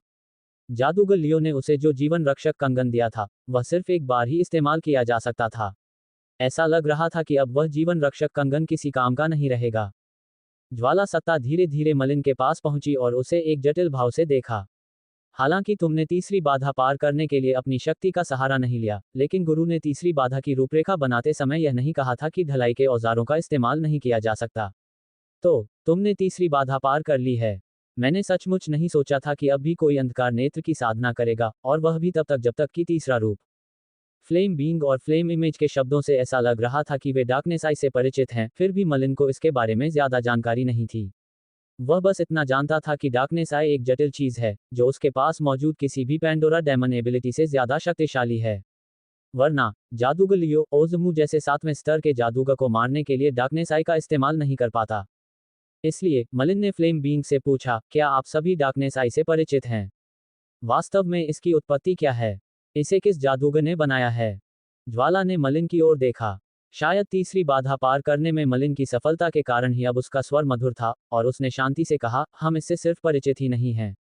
मास्टर ने स्वयं अंधकार के महान महापुरुष जादूगर ओफ्लास को देखा था। 3000 साल से भी ज्यादा पहले, जब मास्टर एक अनाम व्यक्ति थे, अंधकार के महापुरुष जादूगर ओफ्लास जीवित सबसे शक्तिशाली जादूगरों में से एक थे और उन्हें महान महापुरुष की उपाधि मिली थी। डार्कनेस आई का निर्माण जादूगर ओफ्लास ने किया था और इसके कुल 7 रूप हैं। डार्कनेस आई के जरिए, डार्कनेस के महान जादूगर ओफ्लास ने कई असली देवताओं का वध किया था। ज्वाला प्राणी की आवाज से ऐसा प्रतीत हो रहा था कि वह अंधकार के महान महापुरुष जादूगर ओफ्लास का आदर कर रहा है। देवता, प्रकाश के देवता की तरह। ये पहली बार था जब मलिन ने देवताओं के बारे में सुना था। जब से वह एक जादूगर बना था, तब से वह किसी भी देवता में विश्वास नहीं करता था। जहां तक चर्च ऑफ लाइट द्वारा प्रचारित प्रकाश के देवता का सवाल है, मलिन के दृष्टिकोण से उसने अनुमान लगाया कि यह एक अपेक्षाकृत शक्तिशाली जादूगर से ज्यादा कुछ नहीं हो सकता और ऐसा कोई देवता नहीं है। हालांकि, अब जब फ्लेम बीइंग ने देवताओं का उल्लेख किया था, तो मलिन की रुचि तुरंत जाग गई। प्रकाश का देवता, ज्वाला सत्ता ने असहाय भाव से अपना सिर हिलाया। ये 3600 साल पुरानी कहानियां हैं। सब कुछ समझाना बहुत मुश्किल है। मुझे जो कुछ भी पता है, वह गुरु के संदेश में है। एक बार गुरु का खजाना मिल जाए तो तुम सब कुछ जान जाओगे। मलिन उत्सुकता से जल रहा था। अब उसे यकीन हो गया था कि जिस मास्टर की बात फ्लेम बीइंग कर रहा था, वह कोई साधारण महान जादूगर नहीं था, बल्कि मोल्टा साम्राज्य के जमाने का एक शक्तिशाली जादूगर था। वह इतने शक्तिशाली जादूगर द्वारा छोड़े गए खजाने को लेकर उत्सुक था। इसके अलावा उसे 3600 साल पहले मोल्टा साम्राज्य के युग के बारे में कुछ गुप्त जानकारी भी मिल सकती थी। मलिन और भी अधीर हो गया। चलो, चूंकि तुमने 3 बाधाओं को पार कर लिया है, मैं तुम्हें मास्टर के खजाने तक ले चलूंगा। जैसे ही ज्वाला ने यह बात कही, वह मलिन को हॉल से दूर एक संकरे रास्ते में ले गई। रास्ते के बाद वे एक कमरे में पहुंचे जो बहुत सादा लग रहा था। कमरा हॉल से जुड़ा हुआ था। उसकी साज सज्जा को देखते हुए यही वह जगह होगी जहां ज्वाला के स्वामी विश्राम करते थे। कमरे के चारों ओर अपेक्षाकृत छोटी जगहें थीं, जिनमें अजीबोगरीब और विचित्र चीजें रखी थीं, जो धूल से ढकी हुई थीं। जाहिर है, यहाँ किसी के आने को काफी समय हो गया था। ज्वाला सत्ता ने सादे कमरे की ओर देखा और उसके चेहरे पर एक पुरानी यादों का भाव उभर आया। उसने धीरे से कहा, 3000 साल से भी ज्यादा हो गए हैं, और गुरु भी हमें 3000 साल से ज्यादा समय के लिए छोड़ गए थे। आखिरकार कोई तो तीनों बाधाओं को पार करने में कामयाब रहा।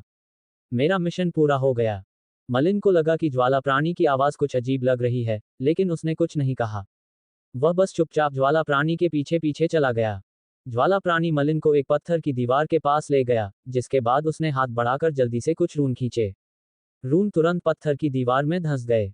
गड़गड़ाहट, गड़गड़ाहट। पत्थर की दीवार धीरे धीरे ऊपर उठने लगी। हालांकि उसमें एक छोटी सी दरार बनी थी, मलिन उस दरार से आती झुलसा देने वाली ऊर्जा की लहर महसूस कर सकता था। पत्थर की दीवार पूरी तरह खुलने के बाद मलिन को आखिरकार समझ आया कि उसके पीछे असल में क्या है। ये रूनों की पतली रेखाओं से ढका एक कमरा था।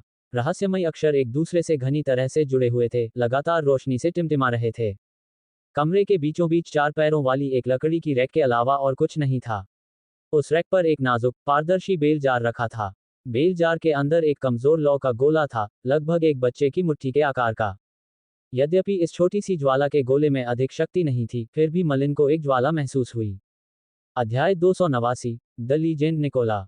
अनुवादक, सुपर टॉप नॉवेल चैनल द्वारा। ज्वाला सी प्राणी गायब हो गई थी, और रहस्यमय कमरे में सिर्फ मलिन ही रह गया था। कमरे का अंदरूनी हिस्सा रूनों से भरा हुआ था, और ऐसा लग रहा था जैसे वे पूरे कमरे को ढंक रहे हों।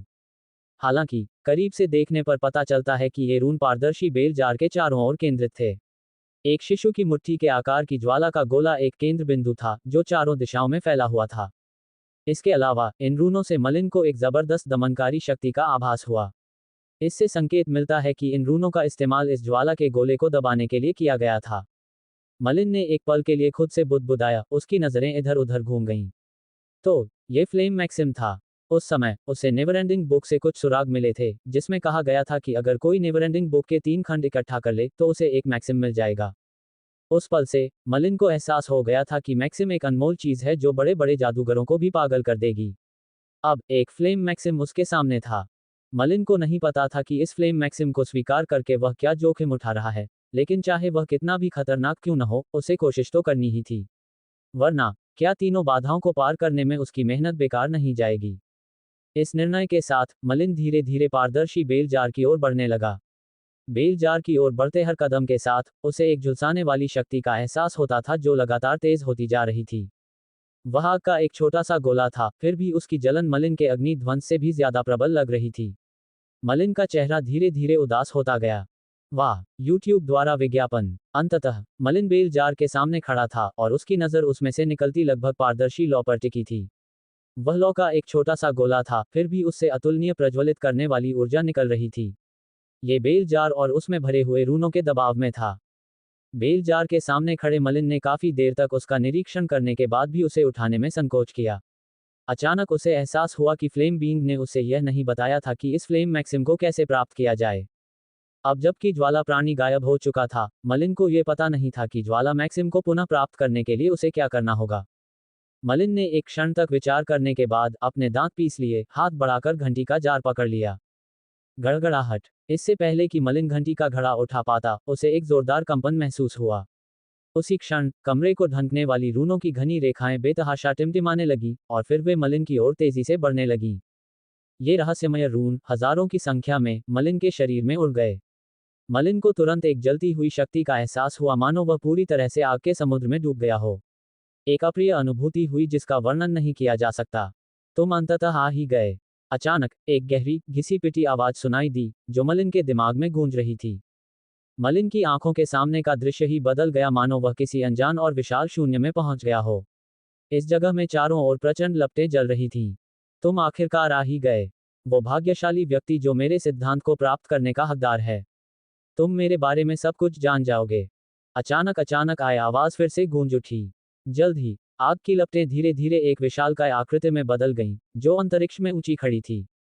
वह आकृति पूरी तरह से आग की लपटों में घिरी हुई थी और मलिन उसे पहचान नहीं पा रहा था। कितना खूबसूरत समय था। जादूगर अपने चरम पर पहुंच गए थे और महान जादूगर हर जगह उभर रहे थे। यहाँ तक कि महापुरुष भी थे और उनमें से सबसे महान रहस्यमय जादूगर पैदा हुए थे। ये जादूगरों का सबसे गौरवशाली युग था। महान महापुरुषों के नेतृत्व में हमने अनगिनत देवताओं को निर्वासित कर दिया। उनमें से सबसे शक्तिशाली प्रकाश के देवता, जिन्होंने कड़ा प्रतिरोध किया, के अलावा इस दुनिया में कोई देवता नहीं बचा था। औषधि, कीमिया, रेनोलॉजी, पैंडोरा दानव क्षमता, यहाँ तक कि ये दानव जैसी शक्ति भी अपनी पूरी क्षमता तक विकसित हो चुकी थी। दुनिया अब शक्तिशाली जादूगरों को संतुष्ट करने में सक्षम नहीं थी। इसलिए महान पौराणिक जादूगरों के मार्गदर्शन में हमने विभिन्न आयामों के लिए पोर्टलों की एक श्रृंखला खोली और एक के बाद एक उन पर गए। कुछ परिचित आयाम थे जो अभी अभी बने थे और कुछ आयाम ऐसे थे जो विदेशी देवताओं द्वारा नियंत्रित थे। हालांकि कोई भी आयाम हमारा विरोध करने में सक्षम नहीं था। जादूगरों के इस स्वर्ण युग में जादूगरों के निशान असंख्य अपरिचित आयामों में पीछे छूट गए थे। हम व्यावहारिक रूप से इनमें से कई आयामों में एकमात्र स्वामी थे। एक के बाद एक महान जादूगर पैदा हुए। मैंने भी एक महान जादूगर की मदद से आखिरकार अपना फ्लेम मैक्सिम स्थापित कर लिया। मैं एक सच्चा महान जादूगर बन गया जो शक्तिशाली देवताओं के बराबर था।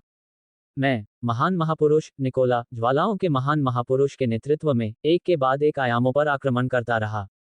हम सोचते थे कि हम लाखों आयामों के स्वामी हैं। हम सच्चे सर्वोच्च प्राणी थे जिनका कोई सानी नहीं था। हमने देवताओं को भगाया और आयामों पर विजय प्राप्त की। जादूगरों का क्या ही शानदार युग था। लेकिन विपत्ति आ ही गई। हम एक अकल्पनीय रूप से विशाल आयाम में पहुंच गए। हमने सोचा था कि यह संसाधनों और धन संपत्ति के अनंत प्रवाह से भरा होगा, लेकिन हमने यह नहीं सोचा था कि वहां वास्तव में राक्षस भी होंगे, ऐसे राक्षस जो देवताओं से भी कहीं ज्यादा भयानक थे। उस भयावह आयाम में आकाश से भी विशाल एक युद्धपोत संचालित था, जिसमें अंतरिक्ष को भी परास्त करने की भयानक शक्ति थी। अनगिनत जादूगर मारे गए, यहाँ तक कि महान महापुरुष भी मारे गए, यहाँ तक कि ज्वालाओं के सर्वोच्च महापुरुष भी नष्ट हो गए।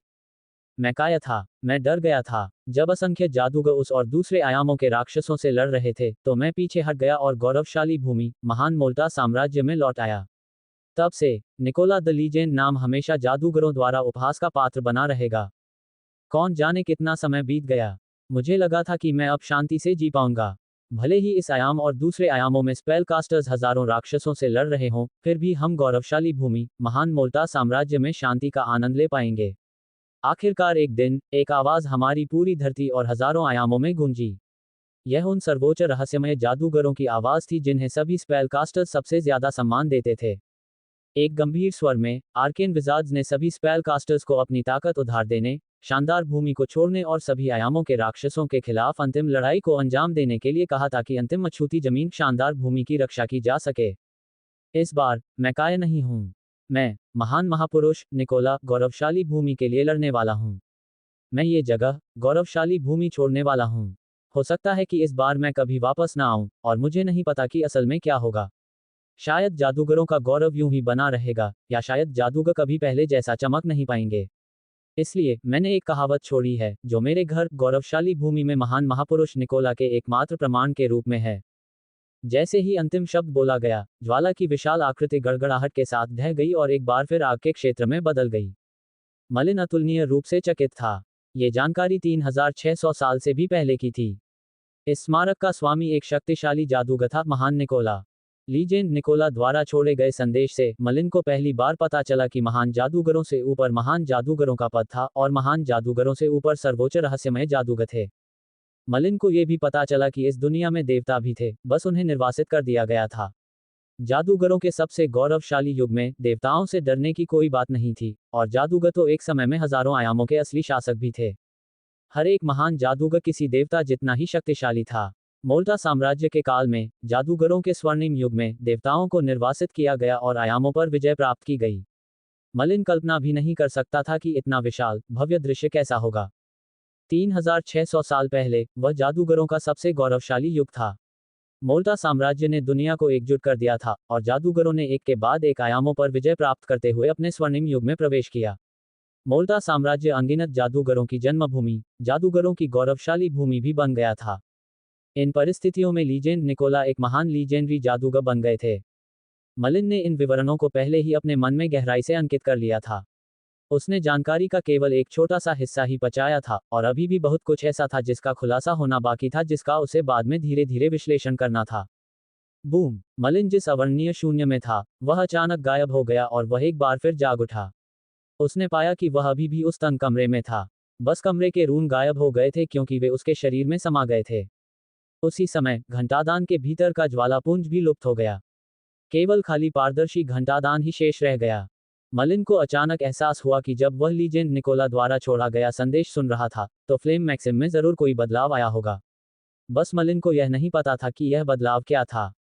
जैसे ही वह भ्रमित और अनिश्चित महसूस कर रहा था, उसके शरीर से, विशेष रूप से उसकी चेतना से, एक असहनीय जलन उत्पन्न हुई।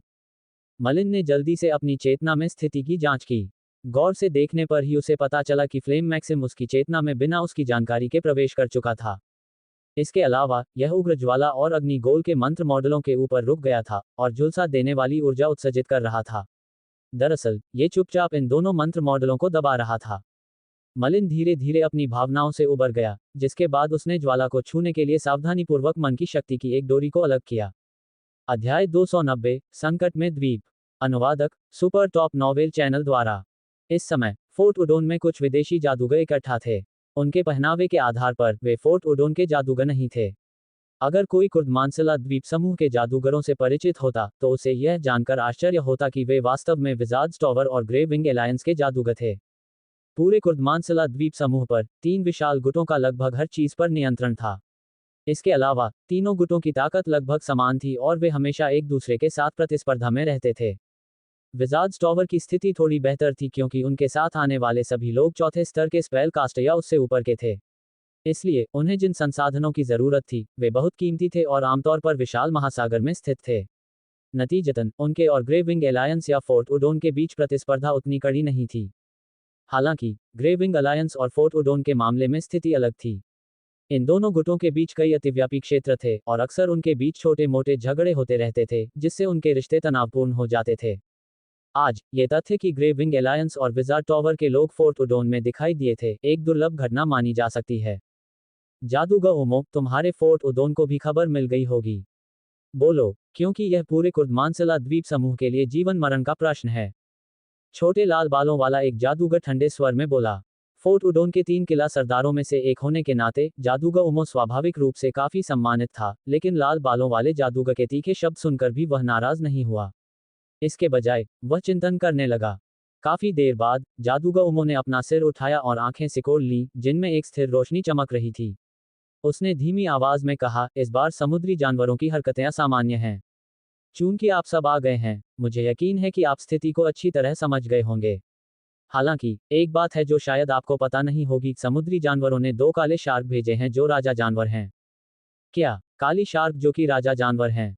2 शार्क, ये कैसे संभव है? ग्रे विंग एलायंस और विजार्ड्स टॉवर के स्पेल कास्टर्स के चेहरे काफी बदल गए। वे अच्छी तरह जानते थे कि राजा जानवर, ये काले शार्क, क्या दर्शाते हैं। विशाल महासागर में, असली शासक उनके जैसे स्पेल कास्टर्स नहीं, बल्कि ये अंतहीन समुद्री जानवर थे। इसके अलावा, इन समुद्री जानवरों में सबसे भयानक थे राज जानवर। शायद, उनसे भी ज्यादा शक्तिशाली समुद्री जानवर थे, बस उन्हें अभी तक खोजा नहीं गया था। राज जानवर खुद जादूगरों के महान जादूगरों के बराबर थे। सौभाग्य से, ये समुद्री जानवर आमतौर पर अलग अलग काम करते थे।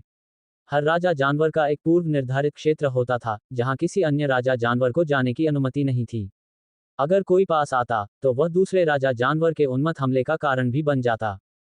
एक ही समूह के राजा जानवर एक दूसरे के प्रति थोड़े मित्रवत हो सकते हैं, लेकिन फिर भी, उन्हें एक दूसरे के क्षेत्र में अतिक्रमण करने की अनुमति नहीं थी। वर्तमान स्थिति जिसमें 2 काले शार्क जो कि राजा जानवर थे, का आपस में मिल जाना वास्तव में एक असामान्य घटना थी। इसमें असंभव क्या है? 2 राजा जानवर, यानी काली शार्क, ने एक समूह बना लिया है और एक बड़े इलाके को अपना इलाका बना लिया है। दुर्भाग्य से हमारा कुर्दमानसला द्वीप समूह ठीक उसी क्षेत्र में आता है जिसे दोनों राजा जानवरों ने चिन्हित किया है। अगर हम वहां से नहीं हटे तो हमें इन दोनों राजा जानवरों के लगातार हमलों का सामना करना पड़ेगा। इससे पहले जब कुर्दमानसला द्वीप समूह के आसपास के द्वीपों पर समुद्री जानवरों ने लगातार हमला किया था तो वह वास्तव में इन दो काली शौकों के चेतावनी भरे हमले थे। जादूगर ओमो ठंडी हंसी हंसा। वह ग्रे विंग एलायंस और जादूगर के टॉवर के लोगों के प्रति ज्यादा उदार नहीं होगा। ग्रे विंग एलायंस और विजार्ड्स टॉवर के स्पेल कास्टर्स के हाव भाव काफी तीखे थे। काली शार्क जैसे दो राजाओं के एकजुट होने का सिर्फ एक ही तरीका था और वो था कि दोनों राजा जानवर एक समूह बना लें। अगर सच में ऐसा था तो कुर्दमानसला द्वीप सचमुच खतरे में था। दो राजा जानवर स्तर के काले शार्क दो महान जादूगरों के बराबर थे। ये राजा जानवर विशाल अंतहीन समुद्र के पूर्ण अधिपति थे। जादूगर ओमो, आपको क्या लगता है कि कुर्दमानसला द्वीप समूह को क्या करना चाहिए? छोटे लाल बालों वाले जादूगर ने जादूगर ओमो की ओर देखते हुए अपनी नजरें गड़ा दी। इसके बाद वहां मौजूद सभी जादूगर ओमो की ओर देखने लगे। फिर भी जादूगर ओमो अविचलित रहा और ठंडे स्वर में बोला, और क्या किया जा सकता है? तुम्हारा ग्रे विंग गठबंधन अच्छी तरह जानता है कि इस समय हम केवल महान जादूगर कांसू की मदद ही ले सकते हैं। अगर वह ये काम कर सके तो कुर्दमानसला द्वीप समूह पर कब्जा बनाए रखने की हमारी थोड़ी उम्मीद अभी भी बनी रह सकती है। वरना दूसरे लोग भले ही चले जाएं, लेकिन तीनों प्रमुख गुटों की नींव कुर्दमानसला द्वीप समूह पर ही है। हमारे चले जाने के बाद कुर्दमानसला द्वीप समूह का अस्तित्व ही नहीं रहेगा। अपनी नींव के बिना हम घुमंतु जादूगर बन जाएंगे। ग्रे विंग एलायंस और विजार्ड्स टॉवर के जादूगरों के चेहरे थोड़े काले पड़ गए। बाकी लोग तो जा सकते थे, लेकिन वे तीन प्रमुख गुटों के जादूगर नहीं जा सकते थे, क्योंकि उनके जाने के बाद तीन प्रमुख गुटों की नींव ही खत्म हो जाती। इन गुटों को स्थापित करने में उन्होंने बहुत मेहनत की थी। अगर वे एक सदी से ज्यादा समय तक विकास करते रहे तो वे एक ऐसी विरासत हासिल कर सकते थे जो जादूगरों के संगठन जैसी हो। इसके विपरीत एक बार जब वे चले गए तो वे घुमंतु जादूगर बन गए। तीनों प्रमुख गुटों के ज्यादातर जादूगर घुमंतु जादूगर हुआ करते थे और उन्हें प्रत्यक्ष रूप से पता था कि घुमंतु जादूगर होना कितना मुश्किल होता है। स्वाभाविक रूप से उन्हें कुर्दमानसला द्वीप समूह पर अपनी नींव इतनी आसानी से नहीं छोड़नी चाहिए थी। जब जादूगर कांसू पहली बार कुर्दमानसला द्वीप समूह आया था तो उसने साफ कर दिया था कि वह यहाँ अस्थायी रूप से आया है और वह किसी गुट में शामिल नहीं हुआ। गुट बनाने की तो बात ही छोड़ दीजिए, वह जब चाहे तब जा सकता है। ग्रे विंग एलायंस के एक जादूगर ने बोलते समय भौहें चढ़ाईं। कुर्दमानसला द्वीप समूह पर वास्तव में एक महान जादूगर का शासन था जिसे महान जादूगर कांसू कहा जाता था। फिर भी इन प्रमुख गुटों के केवल उच्च पदस्थ अधिकारी जो प्रमुख पदों पर थे ही इस बात से अवगत थे। वास्तव में महान जादूगर कांसू कुर्दमानसला द्वीप समूह पर केवल अस्थायी रूप से ही था और उसे इन समुद्री जीवों से कुर्दमानसला द्वीप समूह की रक्षा करने में मदद करने की कोई जिम्मेदारी नहीं थी। जादूगर ओमो खड़ा हो गया और उसकी आंखें तुरंत तेज हो गईं। उसने भारी स्वर में कहा, यह सच है कि महान जादूगर कांसू ने शुरू में ही यह स्पष्ट कर दिया था, लेकिन हमें बस अपनी बात पर और जोर देना है। हम तीनों गुट इतने सालों से इस द्वीप पर काम कर रहे हैं, मुझे लगता है कि हम सभी के पास अनमोल खजाने छिपे हुए हैं। हे, इस बार ये और ज्यादा छिपा नहीं रहेगा। आपका खजाना चाहे कितना भी कीमती क्यों न हो, क्या उसकी तुलना कुर्दमानसला द्वीप समूह पर हमारे आधार से की जा सकती है? जब तक महान जादूगर कांसू को ऐसी चीजें मिलती रहेंगी जिनसे वह संतुष्ट हैं, वह स्वाभाविक रूप से हमारी मदद करेंगे। बहुत अच्छा, हम इसके लिए प्राधिकरण का अनुरोध करेंगे। जादूगर ओमो ने सिर हिलाया, जिसके बाद जादूगर जल्दी से मुड़े और चले गए। यह मेरे फोर्ट उडोन, यहाँ तक कि पूरे कुर्दमानसला द्वीप समूह के लिए सबसे बड़ी आपदा है। जादूगर ओमो की आंखों में एक मंद चिंताजनक रोशनी चमक उठी। YouTube द्वारा विज्ञापन। बूम। मलिन ने अपनी सारी मानसिक शक्ति जुटाकर अपनी चेतना में ज्वाला सिद्धांत का जोरदार अनुकरण किया। उसी क्षण ज्वाला सिद्धांत अंततः बदलने लगा। जैसे ही उसकी मानसिक शक्ति एक लहर की तरह फ्लेम मैक्सिम पर बही, मलिन को ऐसा लगा जैसे वह ज्वाला के एक सीमाहीन सागर के बीच डूब गया हो। लपटों ने उसकी पूरी चेतना को घेर लिया और उसके पूरे शरीर में असहनीय जलन फैल गई। मन की शक्ति भी इस तपती हुई अनुभूति को रोक नहीं पाई। ये जल भी गई, जिससे मलिन को झटका लगा। मन की शक्ति एक अमूर्त और मूलतः भ्रामक चीज थी। हालांकि इस समय ये ज्वाला का गोला उसकी मन की शक्ति को भी जला देने वाला लग रहा था। यह मलिन की उम्मीदों से कहीं अधिक था। मलिन के पास कोई सिद्धांत नहीं था जिसे समझना मुश्किल था। महान जादूगर भी इसे समझ नहीं पाए थे, मलिन जैसे व्यक्ति की तो बात ही छोड़ दीजिए। उसने इस सिद्धांत को अब परिष्कृत करने का कभी इरादा नहीं किया था, बल्कि यह जानना चाहता था कि यह सिद्धांत उसके लिए कैसे उपयोगी हो सकता है। फ्लेम मैक्सिम की तपती गर्मी को सहने के बाद मलिन को ये देखकर सुखद आश्चर्य हुआ कि पूरे स्मारक की स्थिति उसके मन में अंकित हो गई थी। उसे ऐसा लग रहा था जैसे वह इस स्मारक पर नियंत्रण कर रहा हो। इस स्मारक की रूपरेखा भी उसके मन में उभर आई।